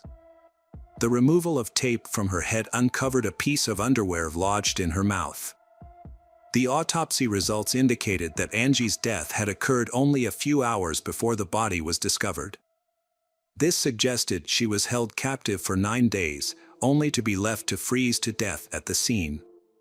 Experts further determined that Angie suffered numerous injuries and had been sexually assaulted during her ordeal.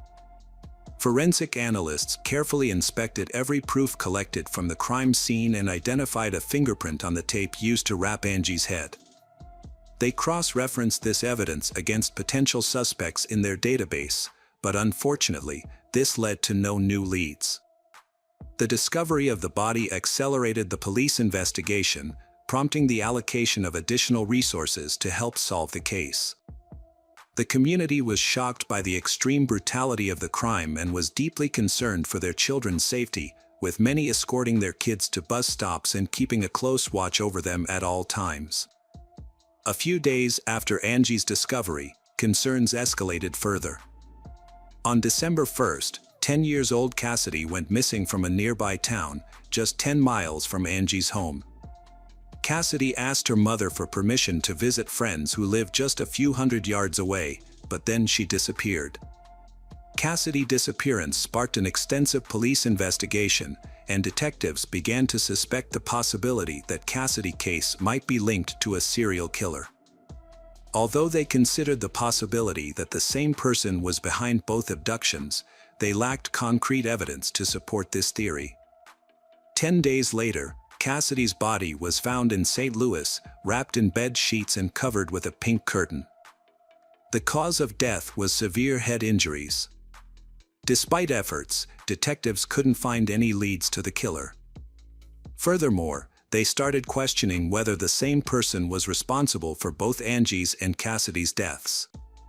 Detectives suspected they might be dealing with two different killers due to the distinct characteristics of the crimes. Around the same time, they identified a 37-year-old man named Gary as a potential suspect. Gary had previously attempted to abduct a girl just before Angie went missing and regularly traveled to St. Louis for work. The man was initially investigated for potential involvement in the murders of Angie and Cassidy, but he had an alibi for the time of their disappearances. Although he was not connected to these crimes, he did admit to assaulting 4 other girls and was subsequently sentenced to 5 years in prison. In February of the following year, a significant development in the case was revealed when detectives finally found Cassidy's body. Nearby, they found tire tracks that were identified as coming from a pickup truck model frequently used by a prominent car rental company. The distinctive vehicles were easily recognizable due to their vibrant brand logos. With this new information, detectives interviewed residents in Cassidy's neighborhood, asking if anyone had seen one of these pickup trucks. One woman reported seeing a vehicle from the car rental company near her neighbor's house about a week after Cassidy's disappearance. Police found a woman who lived with her husband and brother at the house they were investigating. When questioned, the woman claimed neither she nor her husband, brother had rented the pickup associated with the crime, and they had no involvement in the case. However, detectives were skeptical of her claims and obtained a search warrant for the house. Upon searching the house, investigators found blood traces from the victim, Cassidy, in the basement, along with the murder weapon. Further investigation revealed that the woman's brother, Thomas, was the one who had rented the pickup in question. Initially, Thomas denied any involvement but eventually confessed when confronted with the evidence. According to Thomas's confession, Cassidy had come to his door, wanting to invite his nephews out to play. He invited her into the house and led her to the basement, where he attempted to assault her. When Cassidy screamed, Thomas struck her with a heavy object and then covered her body with bed sheets. After committing the crime, Thomas went to work as usual. Upon returning home, his sister told him that she had discovered the body in the basement.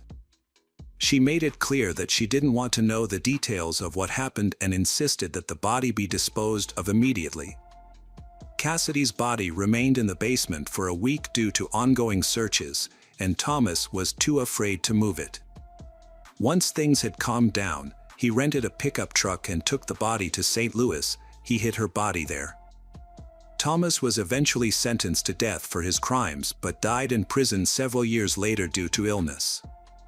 Despite being questioned about Angie's case, he maintained his innocence, leading detectives to conclude that the crimes were unrelated. The investigation stalled for many months with few leads coming in. Years after Angie's murder, detectives faced another challenge when the reward for information was set to expire, sparking concerns that the public would stop providing tips and assistance in the case. However, in 2001, a local businessman donated $250,000 as a reward for information on Angie's case. This large sum of money caused a spike in many information to the police. But unfortunately, there are no clues to help solve the case. In 2001, a new development emerged in the Angie Houseman case when Corey Fox, an inmate, turned himself in and confessed to multiple murders, including the murder of Angie Houseman. Corey Fox provided detailed information about Angie's abduction and captivity, including being tied to a tree with her underwear used as a gag. However, upon further questioning, detectives found inconsistencies in his confession, such as incorrectly stating that Angie's hands were restrained with plastic handcuffs instead of iron ones. Further investigation revealed that Corey Fox also fabricated parts of his confession, possibly due to extensive media coverage of Angie's case. Another tragic case happened in 2002, the abduction and murder of a 6-year-old girl, briefly sparked renewed interest in Angie's case. However, it was soon determined that the two cases were unrelated. The perpetrator in the 2002 case was a neighbor. He quickly confessed during interrogation, while Angie's case remained unsolved. Several years after Angie's murder, detectives reopened the case in 2007. They re-examined the documents and found a peculiar detail. A man named Roger Martin was in a parked car near the crime scene when Angie's body was discovered. When questioned, Roger claimed he was in the area for hunting, but a search of his car found no hunting gear. Further investigation revealed that Roger had a criminal record involving children, including an assault near the location where Angie's body was found. These crimes occurred before Angie's death, but the police had not thoroughly investigated Roger at the time. The new detective team called Roger in for questioning. He denied any involvement in Angie's murder, claiming he was in the area by chance. Roger stated that he was still at work when Angie's body was left at the crime scene. The investigation stalled after a 9-hour interrogation of Roger failed to yield results. Although his fingerprints were taken and compared to those on the tape from Angie's head, no match was found, leading to his release due to insufficient evidence. The case remained stagnant until 2018 when the St. Louis Police Department established a dedicated task force to re-examine the evidence using advanced technology. The team focused on 3 crucial pieces of evidence: the handcuffs, the tape from Angie's head, and the underwear used to silence her. Despite previous failed attempts to find the perpetrator's DNA on these items, the detectives were determined to try again. They began by re-examining the handcuffs but encountered difficulties due to the presence of Angie's blood. They then turned their attention to the tape from Angie's head but discovered it had deteriorated over time, meaningless their efforts. The investigators examined the underwear as a last resort, despite low expectations due to it being in Angie's mouth for several hours, which could have erased any foreign DNA. Using advanced technology, they thoroughly inspected every inch of the underwear and eventually found a tiny sample of unfamiliar DNA, sufficient for analysis. The DNA was confirmed to belong to a male and was immediately uploaded to the FBI database. In cases like this, it's common for the DNA not to match anyone in the database, requiring further efforts to identify the person. However, in this instance, the detectives got lucky. As soon as the DNA sample was uploaded, they received a match. The DNA belonged to 58-year-old Earl Cox, who had been in prison since 2003. Cox was not on police radar in connection with Angie's case, but he had a significant criminal record. His first stint in prison was in 1982, during his military service in Germany, where he worked as a part-time babysitter. However, his babysitting job ended when 4 girls accused him of sexual assault. Cox initially received an 8-year prison sentence in the United States but was released after serving only 3 years. Following his release, he relocated to St. Louis. However, His freedom was short-lived as he was arrested again 4 years later when two 7-year-old girls accused him of sexual assault. Although the charges were eventually dropped due to lack of evidence, but he violated his parole, resulting in an additional year in prison. After his release in 1992, Cox moved to St. Louis to live with his relatives. The following year, he allegedly abducted and murdered Angie. In 2002, Cox was arrested again, this time for operating a major online platform where users shared child abuse materials.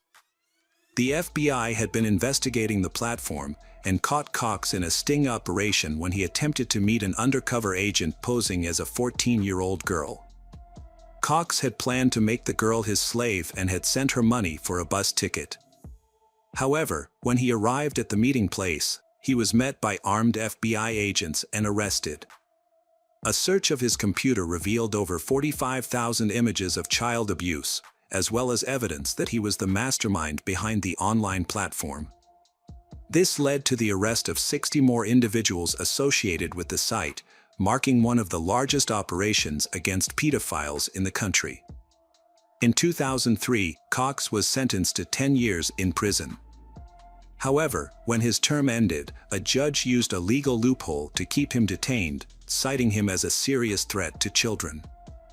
He remained in prison until 2019, when his DNA sample matched the DNA sample from Angie's case.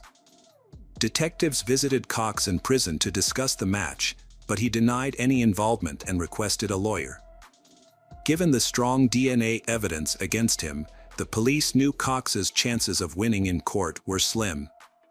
Instead of pursuing a trial, investigators contacted Earl's lawyer with a proposal. In exchange for Cox's confession to Angie's murder, the prosecution would drop the death penalty and seek a life sentence instead. Aware of the strong evidence against him, Cox agreed to the deal. Detectives returned to the prison to hear Cox's account of the events. Although some parts of his story seemed unlikely, the crucial aspect for investigators was his admission to the murder. Cox claimed that on November 18, 1993, he was driving near his mother's and sister's neighborhood when his car broke down in the middle of the road. When he tried to examine the car, a school bus stopped, and several children got off. The children went into their homes, except for one girl, Angie. According to Cox, Angie approached him, and they briefly talked. He noticed she was cold, so he offered her a ride in his car, which she allegedly accepted. Cox then took Angie to Burger King to eat and later brought her to his home, where he claimed to have sexually assaulted her over several days. Eventually, Cox decided to get rid of Angie, taking her to the location where her body would later be found. He tied her to a tree, claiming she was still alive at that moment. Detectives were skeptical about certain parts of Cox's story. Angie was unlikely to get into a car with a stranger, given the short distance to her home. The investigators also questioned the car breakdown in Cox's story. He claimed the car stalled, but it started again when Angie approached. It's more likely that the perpetrator targeted Angie and decided to abduct her. This hypothesis seems more plausible than Cox's account. The detectives got what they needed, a confession to the murder. In August 2020, Cox was sentenced to life in prison without parole. A judge handed down the sentence. Unfortunately, Angie's mother didn't live to see justice served. She died of cancer in 2016. Angie's father, Ronald, told reporters that Cox was responsible for his wife's death and should have been tried for 2 murders. A woman's life was forever changed after the loss of her daughter. She lost all interest in life and eventually passed away. Cox's story, however, took a different turn. The prosecutor reopened a case involving the sexual abuse of 2 7-year-old girls, for which Cox had previously received a lenient sentence of 1 year in prison for violating his parole. The police reached out to one of Cox's victims, now an adult, and asked her to testify against him. Cox ultimately admitted to his crimes and was given an additional 10 years prison sentence. In court, his victim spoke out, saying that despite Cox's terrible actions, but she would go on to live a happy and fulfilling life, while Cox would spend the rest of his life in prison. Hi there, investigators. It's time to uncover the truth behind another case. The case of Candy Rogers. Candace Rogers, also known as Candy, was born on July 18, 1949, in Spokane, Washington. She was an only child in her family, and soon after she was born, her parents divorced. Despite this, Candy maintained a close relationship with her father. Her father lived in the same city, so she got to see him frequently.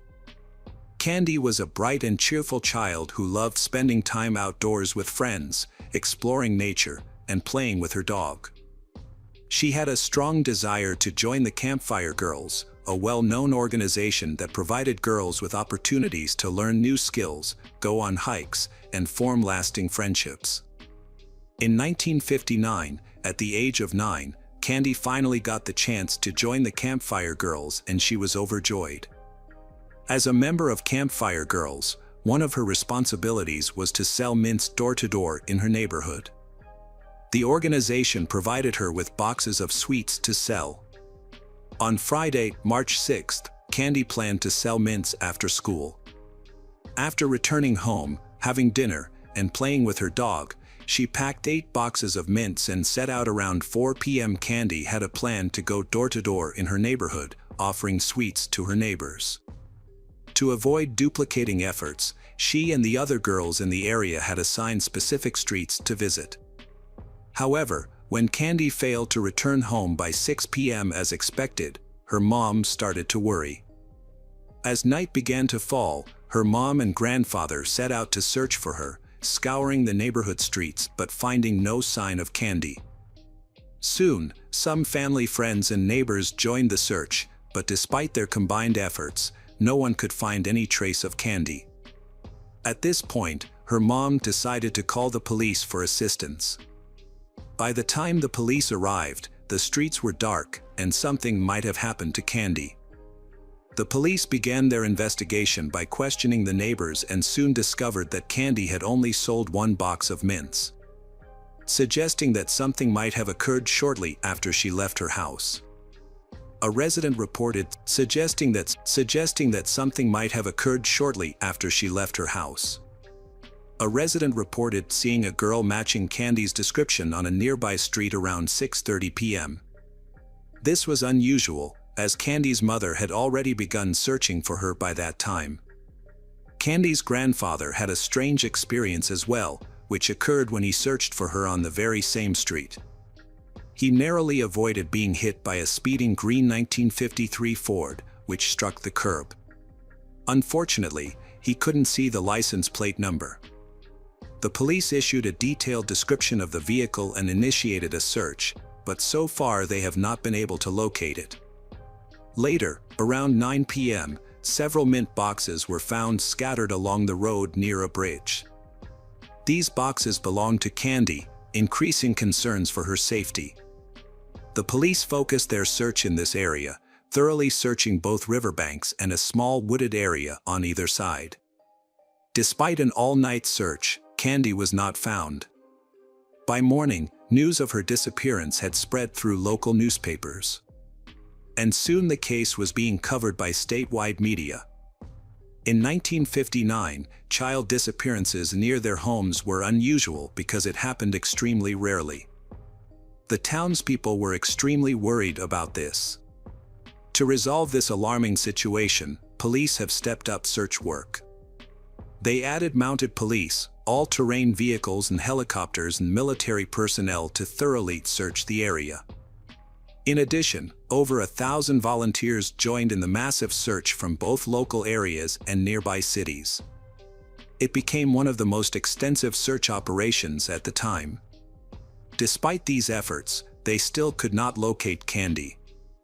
Another incident that added to the trauma of the town was when a search helicopter struck power lines and crashed. As a result, 3 of its crew members died. However, police remained dedicated and relentless, operating 24/7 on this case. With so many investigations open, officers still tried everything. Throughout the case, nearly 750 initial leads turned up. Officers closely inspected every detail. Regrettably, these investigative trails did not help discover any definitive proof about Candice.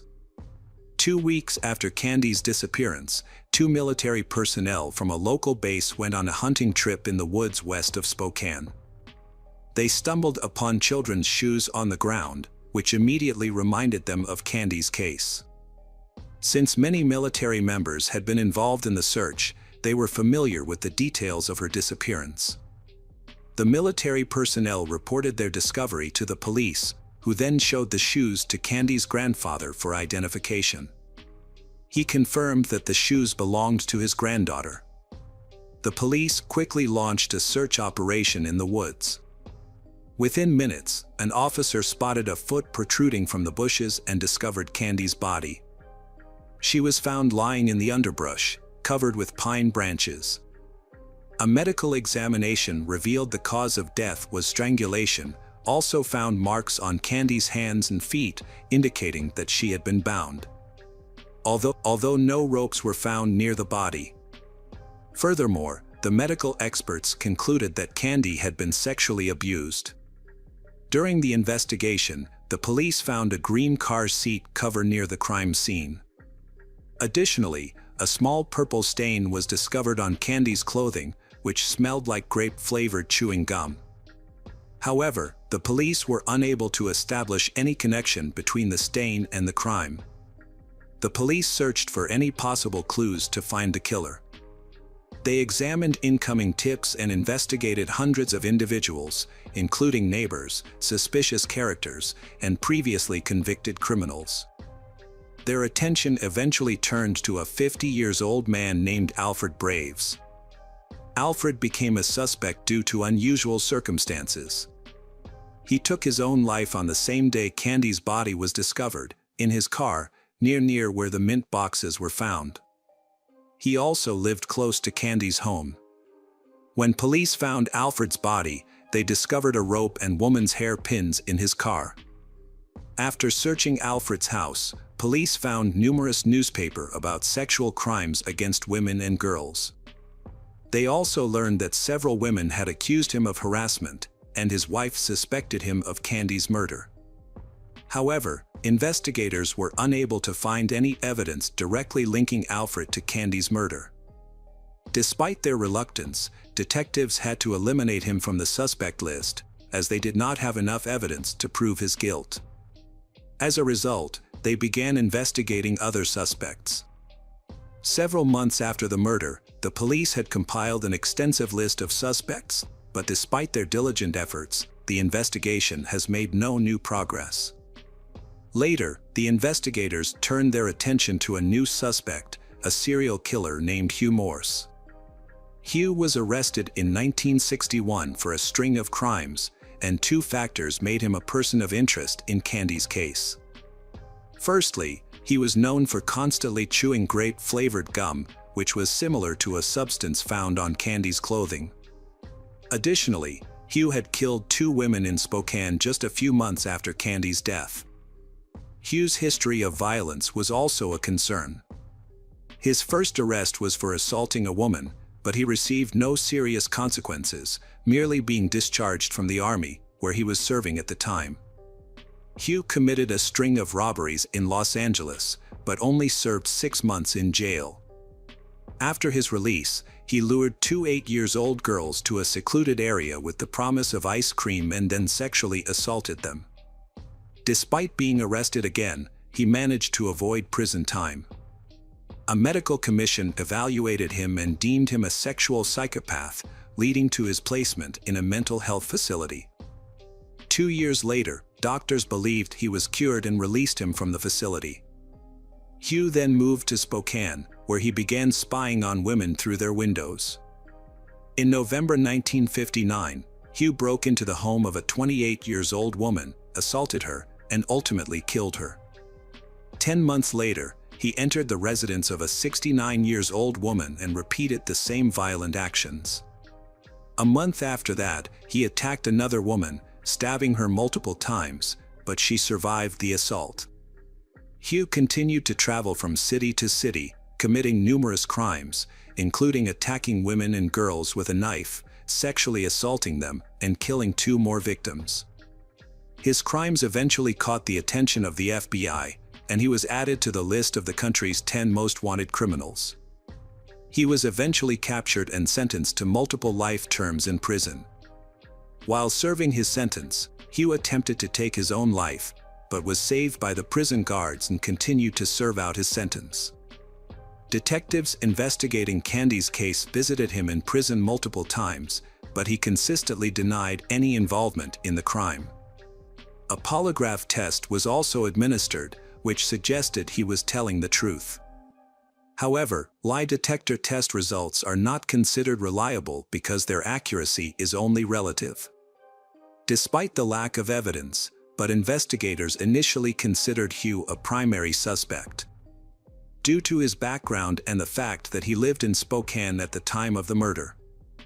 However, he continued to deny any involvement and police were unable to find any evidence to prove his involvement in the crime. The investigation then shifted focus to another suspect, 49-year-old Howard Barnett. He was arrested in February 1960 on suspicion of molesting a minor girl. Before taking his own life in his cell at the Spokane police station, Barnett wrote a cryptic message in his own blood on the wall, stating, "I have a sin before the Lord." Detectives then began investigating Barnett's potential involvement in the crime, but they were once again unable to find any evidence of his guilt. Howard remained a primary suspect in the case due to his proximity to Candy's residence. Despite years of investigation, police continued to follow new leads and examine other potential suspects. A woman eventually came forward claiming to have seen a green car following Candy on the day she disappeared. Police refocused on locating the vehicle, but this lead ultimately yielded no results. It was notable that the woman waited many years to share this information. The case was reopened at various times, but each time investigators reached a dead end. Throughout the investigation, police not only had to pursue new leads but also had to verify the validity of confessions. 13 people gave false confessions to the crime. However, none of them were able to provide specific details that only the actual killer would have known. Instead, they often repeated details previously reported in the media. High-profile cases often exhibit unexpected and surprising behaviors, such as false confessions. In the case of Candy's murder, numerous detectives worked on the case over time, but none were able to solve it. This crime stood out as one of the most prominent and mysterious in the city and state. Before the murder, parents felt safe letting their children play outside, but the case led many to reconsider their views on safety. Years later, in the early 2000s, the case was reopened, and a new detective decided to use modern technologies to re-examine the evidence. Fortunately, the police had carefully collected and preserved the evidence in 1959, including a sample of male semen on Candy's clothing. Despite being stored for decades, experts were able to re-examine the sample, although it extremely challenging due to its age. After a lengthy investigation, experts finally extracted a DNA profile from the evidence and uploaded it to the FBI database. However, a search of the database yielded no matches. Further cross-examination of the profile with numerous suspect samples also proved unsuccessful. For many years, suspicion fell on Hugh Morse, but forensic evidence revealed no link between him and the crime. This lack of progress brought the investigation to a halt once again. Although the police had the killer's DNA, they struggled to identify the perpetrator. In 2021, a new detective reopened the case and decided to employ a new approach: genetic genealogy. This innovative method had already solved numerous cold cases and offered hope for finally resolving the standing mystery surrounding Candy's murder. The detective reached out to multiple labs that specialized in this type of analysis but was met with disappointment once again. To use this method, experts needed the original DNA sample, which was a challenge. Several labs attempted to work with the semen sample, but each concluded that it had degraded too much, making it impossible to extract the necessary information. The detective then consulted the final lab, which led to a long-awaited important discovery. With the help of state-of-the-art tools, the experts were able to successfully analyze the sample and obtain the perpetrator's DNA profile. This profile is then uploaded to a genealogy database to begin searching for the DNA owner's relatives.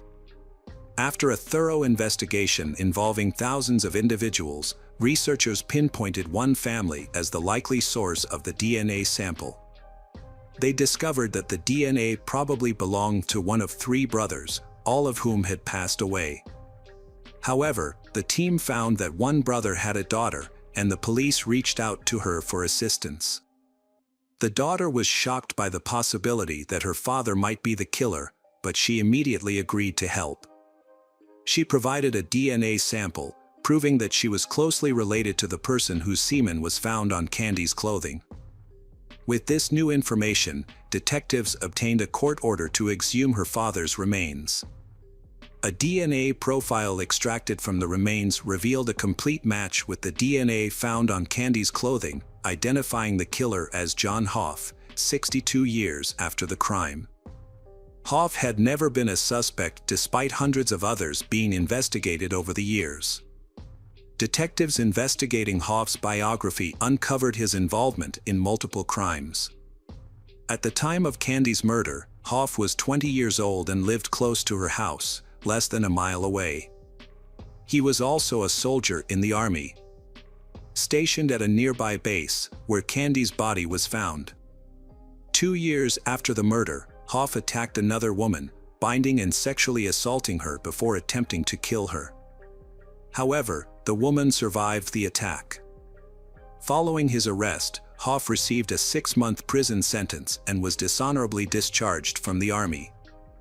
After his release, Hoff started a family, having 2 sons and 2 daughters, and he living an ordinary life. He changed jobs several times and at one point, suffered a severe chemical burn to his face while working at a food packaging plant, leaving a scar to his face. Hoff's life ended in June 1970, 11 years after Candy's murder, when he took his own life without leaving a note. Further investigation revealed that Candy might have known Hoff, as she was friends with his 10-year-old sister at the time. Years later, Hoff's sister told detectives that she had cried in Hoff's arms after Candy's murder, unaware that he was the one responsible for Candy's death. Candy's parents did not live to see the day when the killer's identity was revealed. Her mother passed away in 2006, and her father had taken his own life in 1963, 4 years after the tragedy. The reason behind his death remains a mystery. There is speculation that he was unable to cope with the loss of his daughter. Despite this, the case was eventually solved, marking one of the longest investigations in history, spanning over 62 years and involving multiple detectives across different generations. At the press conference, where the killer's name was announced, only one officer who had worked on the case in 1959 was present. He expressed gratitude for having lived long enough to learn the truth. Hoff's daughter initially struggled to accept that her father had committed such a horrific crime. However, she eventually came to terms with the fact, referring to her father as a monster who took an innocent life. She expressed regret that he was not held accountable during his lifetime. A chilling coincidence is that Hoff took his own life when his daughter was 9 years old, the same age as Candy was when she was killed. Welcome back, detectives. Let's dive into another horrible case. The case of Victoria Nazirova. Olga Tsvyk, a 35-year-old Ukrainian immigrant eyelash artist, reported a robbery at her home. The incident occurred on September 2, 2016. Olga Tsvyk called the police after discovering that several valuables had been stolen from her bedroom. When the police arrived at the scene, Olga Tsvyk explained that she had gone to the hospital earlier due to severe dizziness and nausea. To investigate the circumstances surrounding the incident, the police conducted a detailed interview with Olga Tsbyk. During the interview, she recalled a recent unpleasant encounter with a client named Victoria Narova, who had come to her home to request urgent eyelash extensions. When Victoria came to Olga Tsbyk's home to request urgent eyelash extensions, Olga Tsbyk told Victoria that she only did eyelash extensions in the salon and did not take clients at home. However, explaining to Victoria was useless, and Olga Tsbyk had to agree to take her in. During the investigation, it was discovered that Victoria had come to Olga Tsbyk's apartment, bringing 3 slices of cheesecake from a famous local bakery. Victoria enjoyed 2 slices and insisted that Olga Tsbyk eat the 3rd slice. After drinking tea and eating the cheesecake, Olga Tsbyk began to feel unwell. After Victoria left, Olga Tsbyk suffered from severe nausea, eventually passing out for about 30 minutes. After regaining consciousness, Olga Tsbyk called an ambulance and was taken to the hospital by ambulance. However, medical tests found nothing unusual in her blood. When Olga Tsbyk returned home, she discovered that several valuables were missing and reported the theft to the police. The police found Olga Tsbyk listless and looking unwell. The police suspected that Olga Tsbyk was under the influence of drugs and had made up the story. Despite the police's suspicions, Olga Tsbyk maintained that she had not taken any medication, and Olga Tsbyk believed that the cheesecake she had eaten was the cause of her condition. Possibly poisoning. When searching the scene, police discovered a box of cookies from a local store in the trash, which Olga Tsbyk identified as the packaging for the cheesecake Victoria had brought. Police collected the remaining baking residue from the cheesecake, which was taken for in-room analysis to determine whether the cheesecake was the cause of Olga Tsbyk's health problems, but the forensic examination revealed nothing suspicious. Despite this, Olga Tsbyk insisted that the cheesecake was the cause of her condition.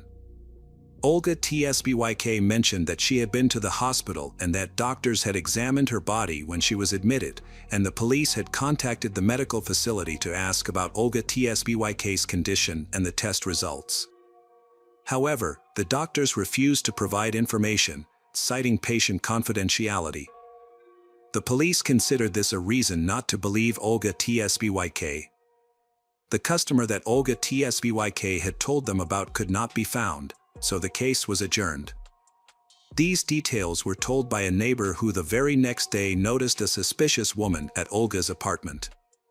This woman came and went several times, hanging around the beauty master's apartment until she came face to face with her neighbor. The strange woman said that her friend Olga was sick and hurriedly left the house.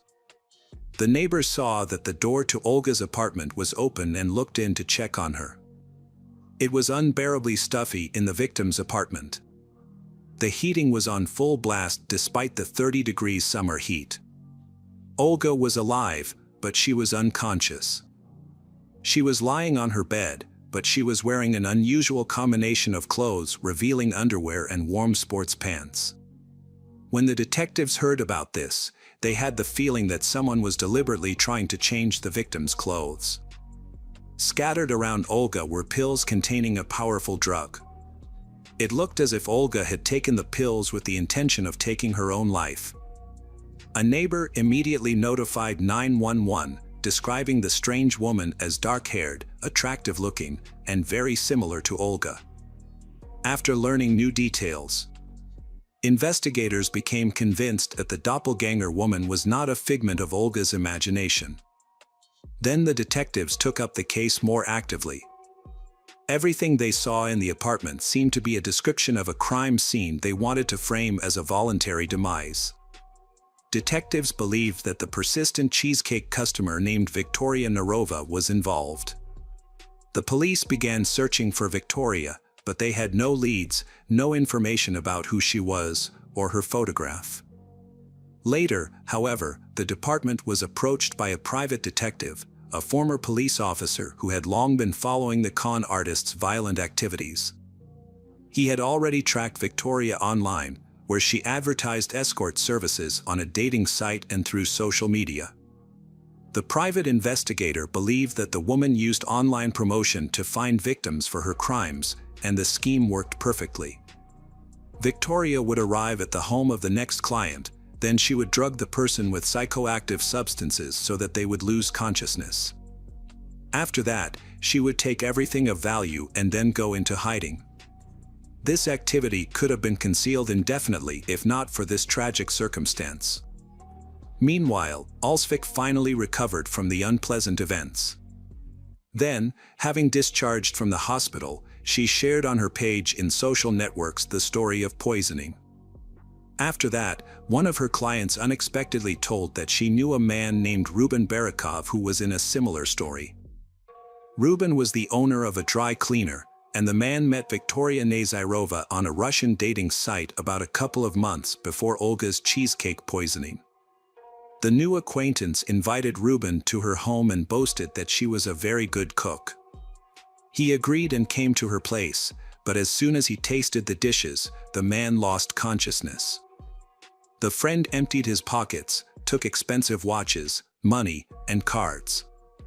The man was under the influence of a very strong psychoactive substance and sincerely believes that it almost killed him. Later, when he began to regain consciousness, Victoria took him to the dry cleaners, gave him to his colleagues, and told them that he was drunk and then left. From there, only then did Ruben realize that he had been robbed. The private investigator assumed the situation was much more serious, and the two victims of the poisoner were very lucky. In 2017, he worked with a client from Russia to help track down an elusive criminal. Nadia Ford turned to the private detective after the disappearance of her own mother, Alla Alexenko. The girl herself lived in New York, USA, but was born in Russia. Nadia was originally from Kotor.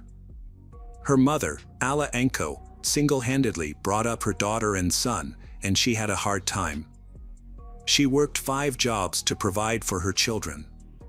Nadia dreamed of living in the USA since childhood, and her dream came true when the girl came to study in America in 2007. There, she met a guy whom she married and took his surname, Ford. But the marriage did not work out, and the spouse is divorced. Nadia stayed to live in the United States and successfully settled there. She maintained close relations with her mother, who at that time was left alone. Years later, Alla Alexenko went missing in Russia, and Nadia hired a private investigator to find her mother, Alla Alexenko, in 2017.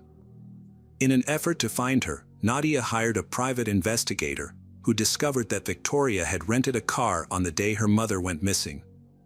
The investigator looked into the car's information and found surveillance footage from October 5, 2014. The footage showed the car driving on the highway with 2 people inside, the driver, Victoria, and a motionless woman in the front passenger seat who looked like the missing 54-year-old Alla Alexenko. Nadia believed that the woman in the footage was her mother. Nadia went to the police, who verified that Victoria had indeed rented the car. As a result, the police summoned Victoria for questioning. During an interview with Victoria, she revealed that she had indeed driven the rental car involved on October 5, but said she was alone. Victoria agreed to take a lie detector test. Victoria was released pending the results, but later it turned out that Victoria failed a lie detector test and became the prime suspect in the case. Before the police could arrest her, Victoria took advantage of the opportunity, quickly fleeing the country on the first available flight. Meanwhile, the police expanded the search for the missing Alla Alexenko. Nadia actively participated in the investigation for 6 months, holding out hope that her mother was still alive. During the investigation, the police followed the route of the rented car, which led them to a forest near Victoria's hometown of Armavir. Upon reaching the forest, the police discovered a body about 3 hours away from Alla Alexenko's residence. The body was so badly burned that it was unrecognizable. Nadia identified her mother's body by her teeth. Despite a thorough investigation, the cause of Alla Alexenko's death has not been found. The police issued an arrest warrant for Victoria Nazirova and sent it to Interpol. However, Victoria escaped for a long time. Nadia returned to the United States after attending her mother's funeral in Kodar. For a long time, Nadia struggled to overcome the pain of losing her loved one. Finally, Nadia regained her health and vowed to her mother that she would pursue justice and hold the killer responsible for her mother's death accountable. One day, while surfing the internet, Nadia came across a post on social media. Victoria Nazirova, the prime suspect in her mother's death, was living a lavish life in Mexico, seemingly unconcerned about her wanted status. Nadia informed the U.S. police about Victoria's whereabouts and the police began an investigation. Nadia then hired a top U.S. private investigator to speed up the investigation. A wealthy friend of Nadia's paid for the detective services, as Nadia could not afford them. At the time, Nadia had been unemployed for months due to her search for her mother. The private investigator analyzed Victoria's social media photos, including recent posts by Victoria. The investigator discovered that Victoria was in the United States. In one selfie, the sunglasses reflected the dashboard of a car. After examining several models, the investigator identified the car as a Chrysler 300. Detectives successfully tracked recent photos of Victoria to the Russian neighborhood of Sheepshead Bay in Brooklyn. By checking a database of similar cars in the area, police were able to narrow down the search and identify the culprit. Despite the challenges, police located Victoria and discovered that she lived with her boyfriend in a complex where the Chrysler was registered in his name.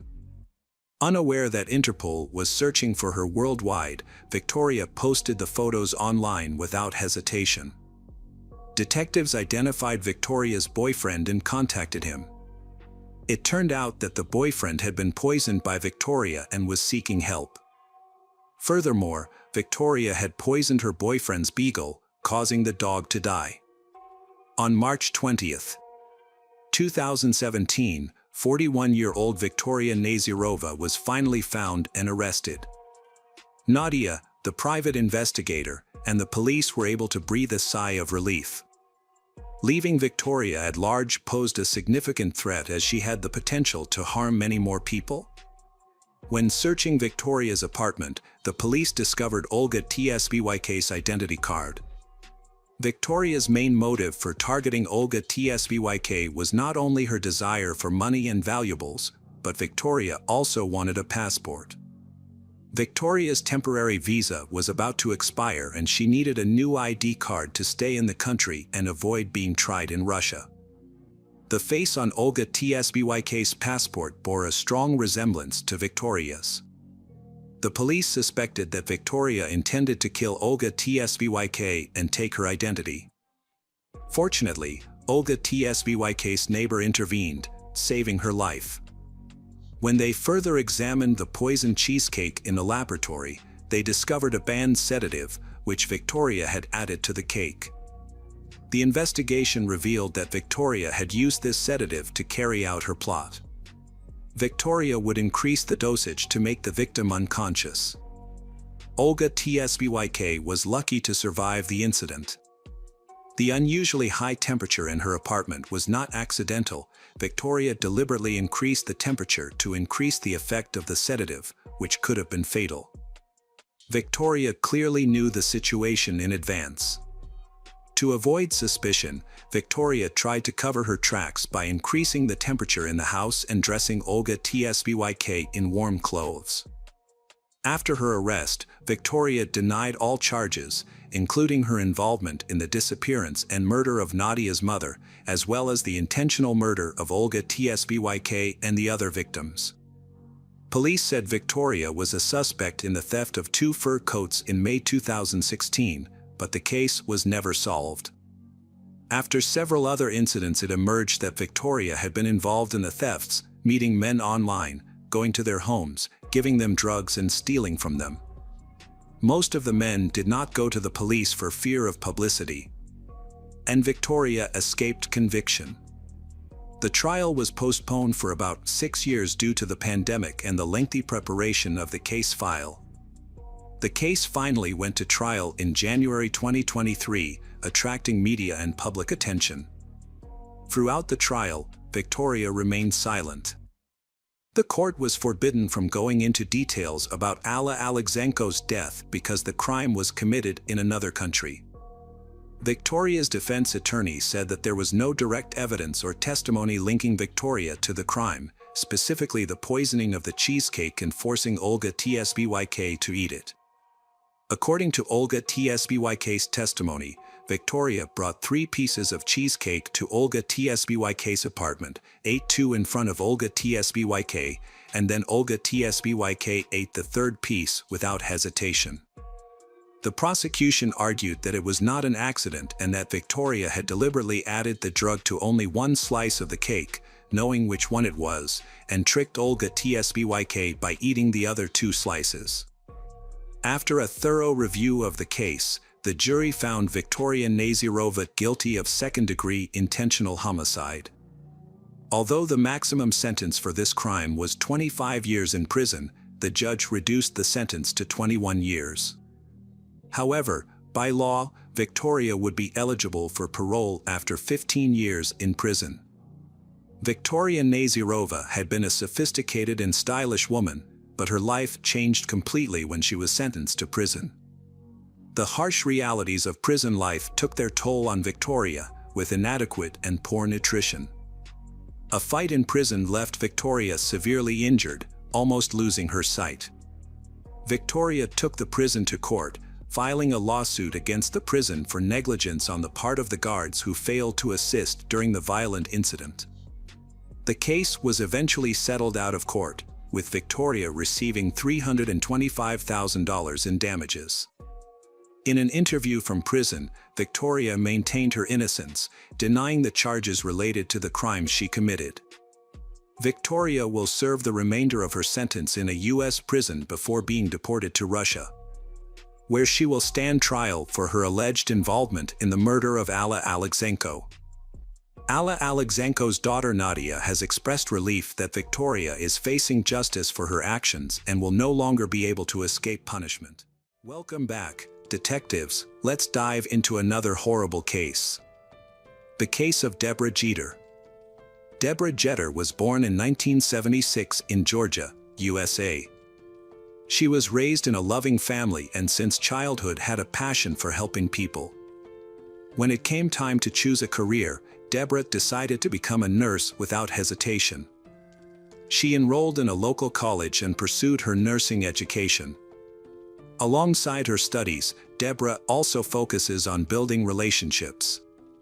Deborah's boyfriend is a young man named Lester Jeter. They began a romantic relationship, and later both decided to move forward with married life. After marriage, they had 2 children. Their first child, named Kern, a year later, they had a second child. Because of their close age gap, the siblings were very close and did everything together. After graduating from college, Deborah to work part-time as an anatomy and physiology teacher. She also joined an exchange program as a licensed professional nurse. From an early age, Deborah's daughters began experiencing problems. Deborah often shows aggression towards her children and sometimes she has no control over her behavior. In 2004, she was accused of physically assaulting her eldest daughter, Kirsten, during a quarrel. However, this was the first and only incident of such behavior, so the charges were eventually dropped. As a result of this incident, Deborah was briefly hospitalized in a psychiatric facility and then underwent rehabilitation. She was diagnosed with several disorders, which were the cause of her depression. The experts concluded that Deborah's unusual behavior was linked to her mental disorders. The doctors reported that she managed to get these issues under control after receiving therapy. However, some of Deborah's neighbors believe she is still having difficulty controlling her behavior. Her frequent aggressive outbursts affected her husband and children, and she often acted impulsively. She would yell over anything, which was alarming. The situation seemed serious, as the police were repeatedly called to her house. However, every time the officers arrived, she would calm down. After the incident with Kirsten, Deborah avoided contact with the children. Each time, when the patrol officers would arrive, find nothing amiss, and leave after advising her to remain quiet and calm. Although there were numerous complaints about her loud and hot-tempered behavior, the officers felt powerless to intervene. This situation took a toll on her family, who bore the brunt of her aggression. Deborah's mental health issues seemed to get worse, leading to high tensions. Deborah's husband, Lester, struggled to endure the constant shouting and arguments. By 2009, the situation had become unbearable. In May, Lester decided to end the relationship and filed for divorce. Deborah was devastated. It seemed she genuinely loved her husband, but due to her mental health difficulty, so she was unable to control her behavior.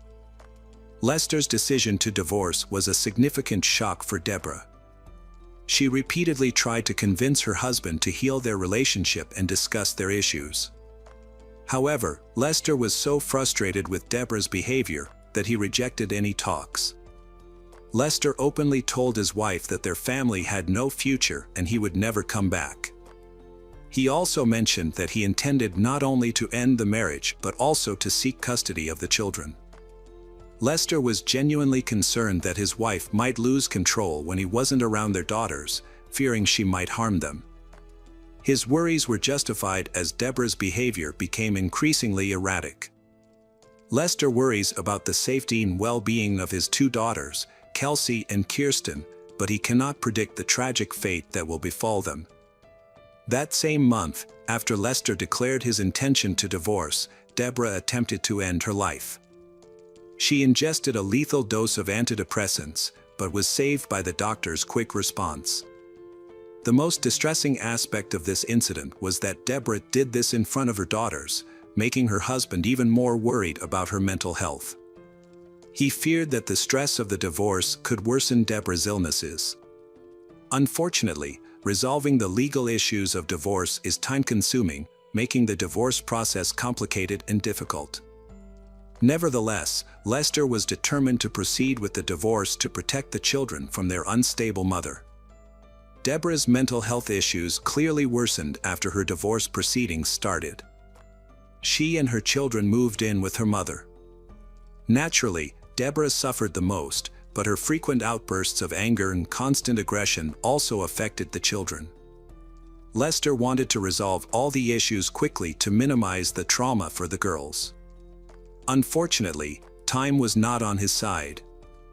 Deborah attempted to end her life, which was a shock for the children. They couldn't understand their mother's behavior or the struggles she faced. Meanwhile, Deborah, at 30 years old, risked losing everything she had built with her husband over the years. Her world was falling apart, so it was no surprise that she was deeply shocked. Lester was determined to take action. He understood how serious Deborah's problems were and the danger she posed to herself and others. After Deborah's attempted to end her life, Lester insisted that her contact a psychiatric care center, believing she would receive professional help, an accurate diagnosis, and appropriate treatment there. Deborah took his advice and was admitted on May 22, which came as a great relief to Lester. During her treatment, the children stayed with their father, Lester. He also attempted to obtain a restraining order to keep the children away from their mother. During this time, Lester decided that he should seek full custody of both children. He believed Deborah was unable to control herself and tried his best to ensure the children's safety. Lester has repeatedly applied to court to limit Deborah's meeting and contact with the two girls Kirsten and Kelsey. It was expected that she would not be discharged from the hospital after just 2 weeks. Lester believes that such a short period of treatment was not enough for Deborah to control her behavior, so she remains a threat to her children. However, she was discharged on June 4. By this time, Deborah had not succeeded in gaining full custody despite her efforts. The judge denied issuing a restraining order to limit Deborah's communication with her daughters, considering it excessive. The judge believed the children were not in danger because she had received treatment. A temporary arrangement was made where Deborah would have custody of the children on weekends, while Lester would care for them on weekdays. The day after the custody hearing, on a Friday, June 5, 2009, Deborah planned to pick up the kids around 6 p.m. Although Lester doesn't want to be away from his daughters, he had to comply with the court orders. He had no choice but to hand the children over to Deborah when she arrived to take them for the weekend. Kirsten and Kelsey were happy to see their mother despite her previous rejections. Kirsten and Kelsey genuinely loved her, missed her, and enjoyed spending time with her when she was in a good mood. The eldest daughter, Kirsten, even posted on social media that she would see her mom the next day and expressed her excitement. However, they had no idea of the horrors that awaited. It seemed like a long-anticipated reunion, and Deborah was also eager to see her daughters. During a conversation with Lester, she mentioned that she had a big surprise planned for the children. In reality, a terrible plan had formed in Deborah's mind, which she intended to carry out. Instead of going home, Deborah drove with the children for a while and arrived at an abandoned house near Highway 77. It was a strange and eerie place to take the children. But the girls trusted their mother and followed her, eagerly anticipating the promised surprise. They were impatiently waiting for their mother to organize a special event for them. However, after they entered the house, Deborah pulled out a weapon. Kelsey quickly realized what was happening, but it was too late. She managed to shout to Kirsten to run away. However, Kirsten didn't listen. She charged at their mother, trying to take the knife to protect Kirsten. The struggle was unequal. Deborah stabbed her youngest daughter Kelsey several times. Kelsey was already down, and the eldest daughter Kirsten was desperately fighting with their mother. She pleaded for her to stop, shouting, "This is madness," but Deborah seemed oblivious, ignoring her pleas. Having dealt with Kelsey, Deborah turned on Kirsten, who tried to escape. Deborah struck her, but the wounds were not as deep. The girl began to bleed heavily. Despite this, she clung to life, begging her mother to stop and spare her. Kirsten expressed her desire to live, and perhaps this plea helped Deborah finally regain her senses. She halted the attack and began pacing nervously around the rooms of the abandoned house. In a state of shock, Deborah called the rescue service and confessed that she had killed her child, saying multiple times that she had done so and apologized for her actions. When asked for her location, she informed them that she was in an abandoned house on Highway 77 and mentioned that one of the children was still alive, urging them to hurry and call an ambulance to save the one who wasn't dead. The dispatcher inquired about her name, but Deborah refused to disclose it, stating that she would not reveal her identity. She was pacing around the house, while Kirsten was still alive and pleading for help. Deborah was overwhelmed and couldn't explain what had happened. She asked the dispatcher not to shoot her, stressing that she didn't have a gun. She gave precise directions to the location so law enforcement and medics could find the abandoned house where she had harmed Kirsten and Kelsey. Deborah said one of the girls was already dead, and the other was barely hanging on, as she had cut her throat and was bleeding. She urged them to arrive as quickly as possible, otherwise, the girls' chances of survival were slim. Deborah spoke calmly to the dispatcher, despite being a bit excited. Her voice was generally calm and cold. The dispatcher found Deborah's behavior strange and began to suspect that she had no control over the situation. While waiting for law enforcement, Deborah alternated between calmness and shouting nervously, even insulting the dispatcher. The operator remained composed, continuing the conversation to prevent Deborah from doing anything reckless. Deborah mentioned that if they didn't hurry, she might lose control and harm her second child. She said this completely calmly and without any emotion. The dispatcher realized the situation was extremely serious and that Deborah was unstable. Deborah, who had mental health issues, spoke about her daughters as if they were objects, one whom she has eliminated from her life, while the other is in danger. However, this did not particularly bother Deborah, as she was mainly concerned about her own safety.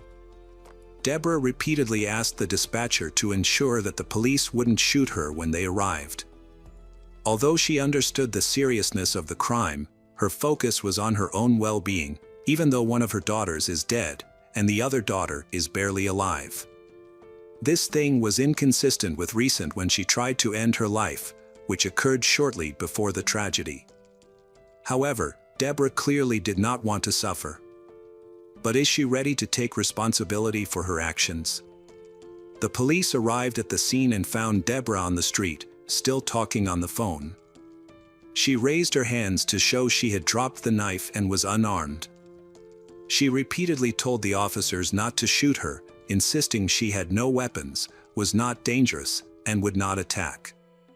Deborah directed the police to an abandoned house where 2 bloody bodies were found inside. Although Deborah was a nurse, she did not attempt to help the children. While speaking to the dispatcher, she walked around the abandoned house and then went outside to avoid seeing the girls' bodies. Deborah wandered around the courtyard while Kirsten sat in blood next to her dead younger sister, Kelsey. Deborah's car was in the garage of the abandoned house, with a small knife on the car roof, the same knife she used to commit the massacre. The police quickly found the knife and arrested Deborah, placing her under constant surveillance due to concerns she might try to harm herself. Inside the abandoned building, officers encountered a horrifying scene. They discovered 2 girls. One of them, Kelsey, was in the bathroom, covered in blood. Because of her injuries, she died at that moment, having bled out in less than a minute.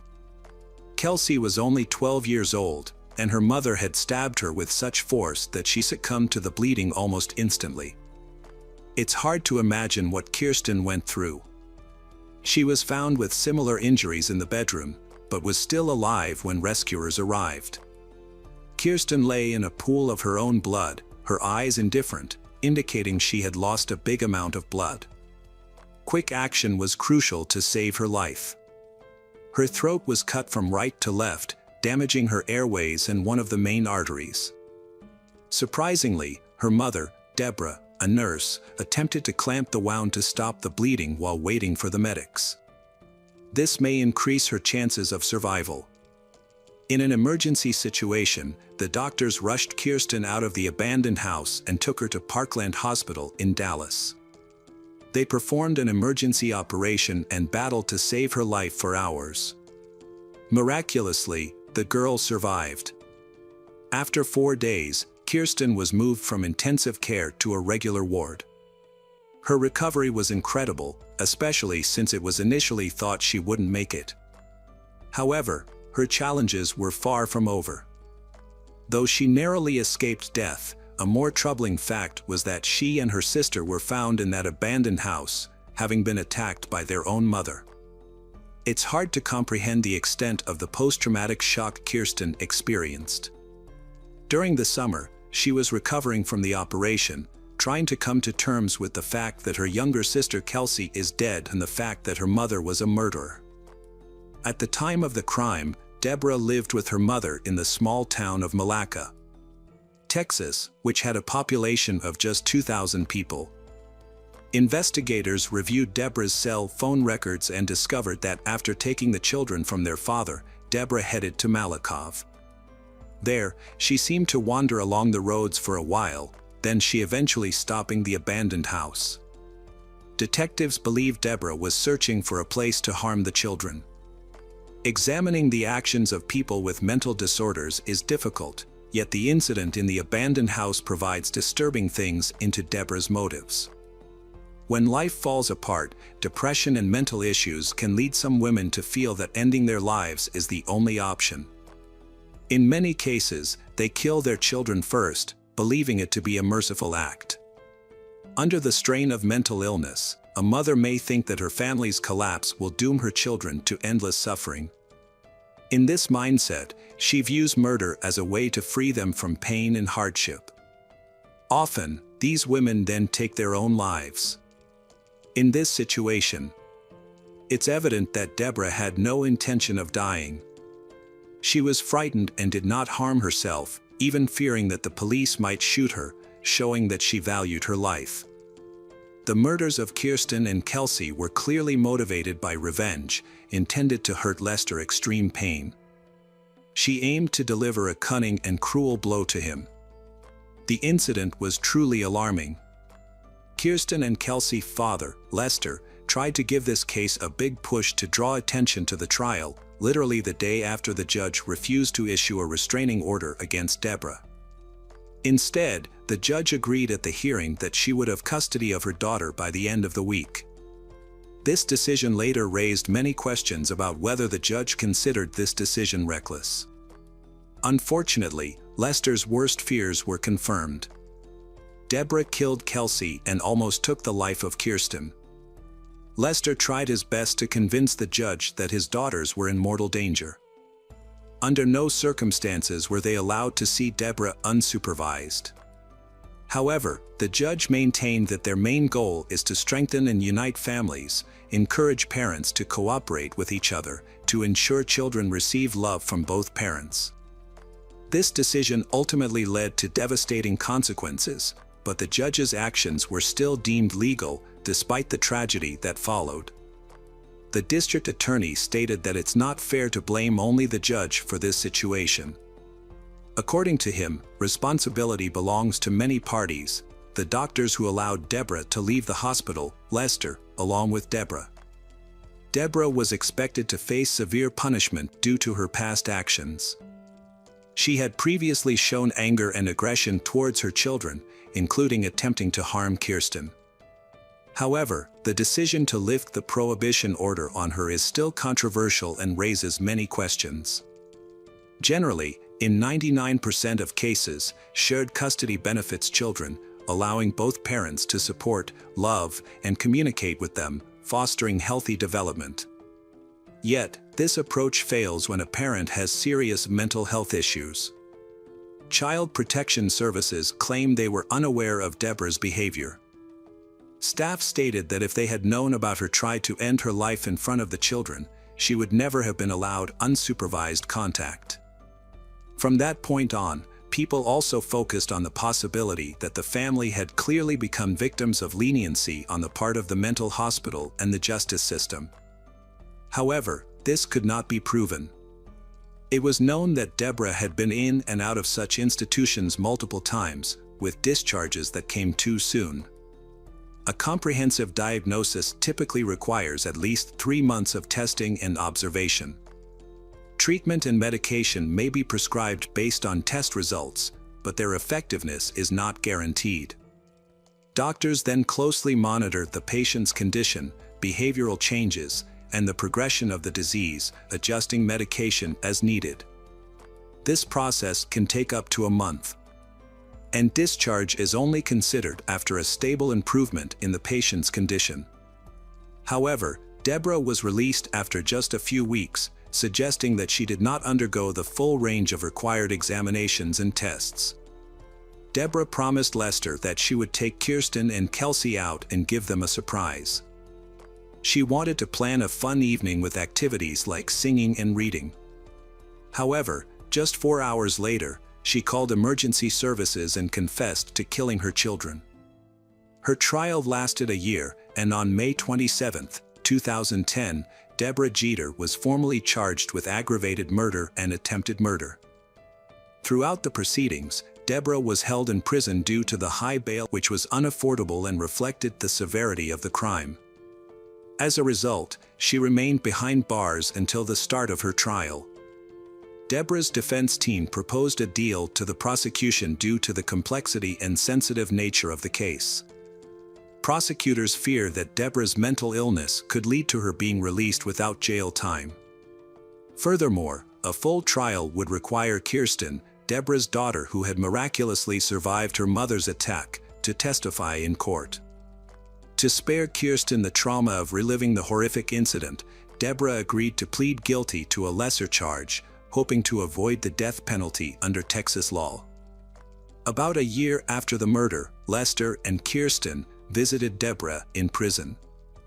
Deborah explained that, due to the turmoil in her life at the time, so she genuinely believed killing her youngest daughter Kelsey was the only way to protect her children from future suffering. She thought that the family's breakup would cause everyone immense pain and, in her mentally unstable state, she saw the murder as the only solution, a twisted form of salvation. Deborah expressed regret about what happened, but she admitted that she still hates Lester and blames him for the tragedy, and she will never forgive him. Kirsten reminisced warmly about the past with her mother. They talked calmly and even laughed together. This was the last time Deborah could peacefully meet with her loved ones. Afterward, she was moved to another prison and sentenced to life imprisonment without the possibility of parole. In her situation, this is seen as a lenient punishment because, without admitting guilt, she could have faced the death penalty. Lester was deeply shocked by the incidents, but inspired by his daughter, he decided to move forward. In 2015, he rebuilt his life, remarried, and he and Kirsten removed their social media profiles. Eventually, Kirsten reactivated her account but set it to private.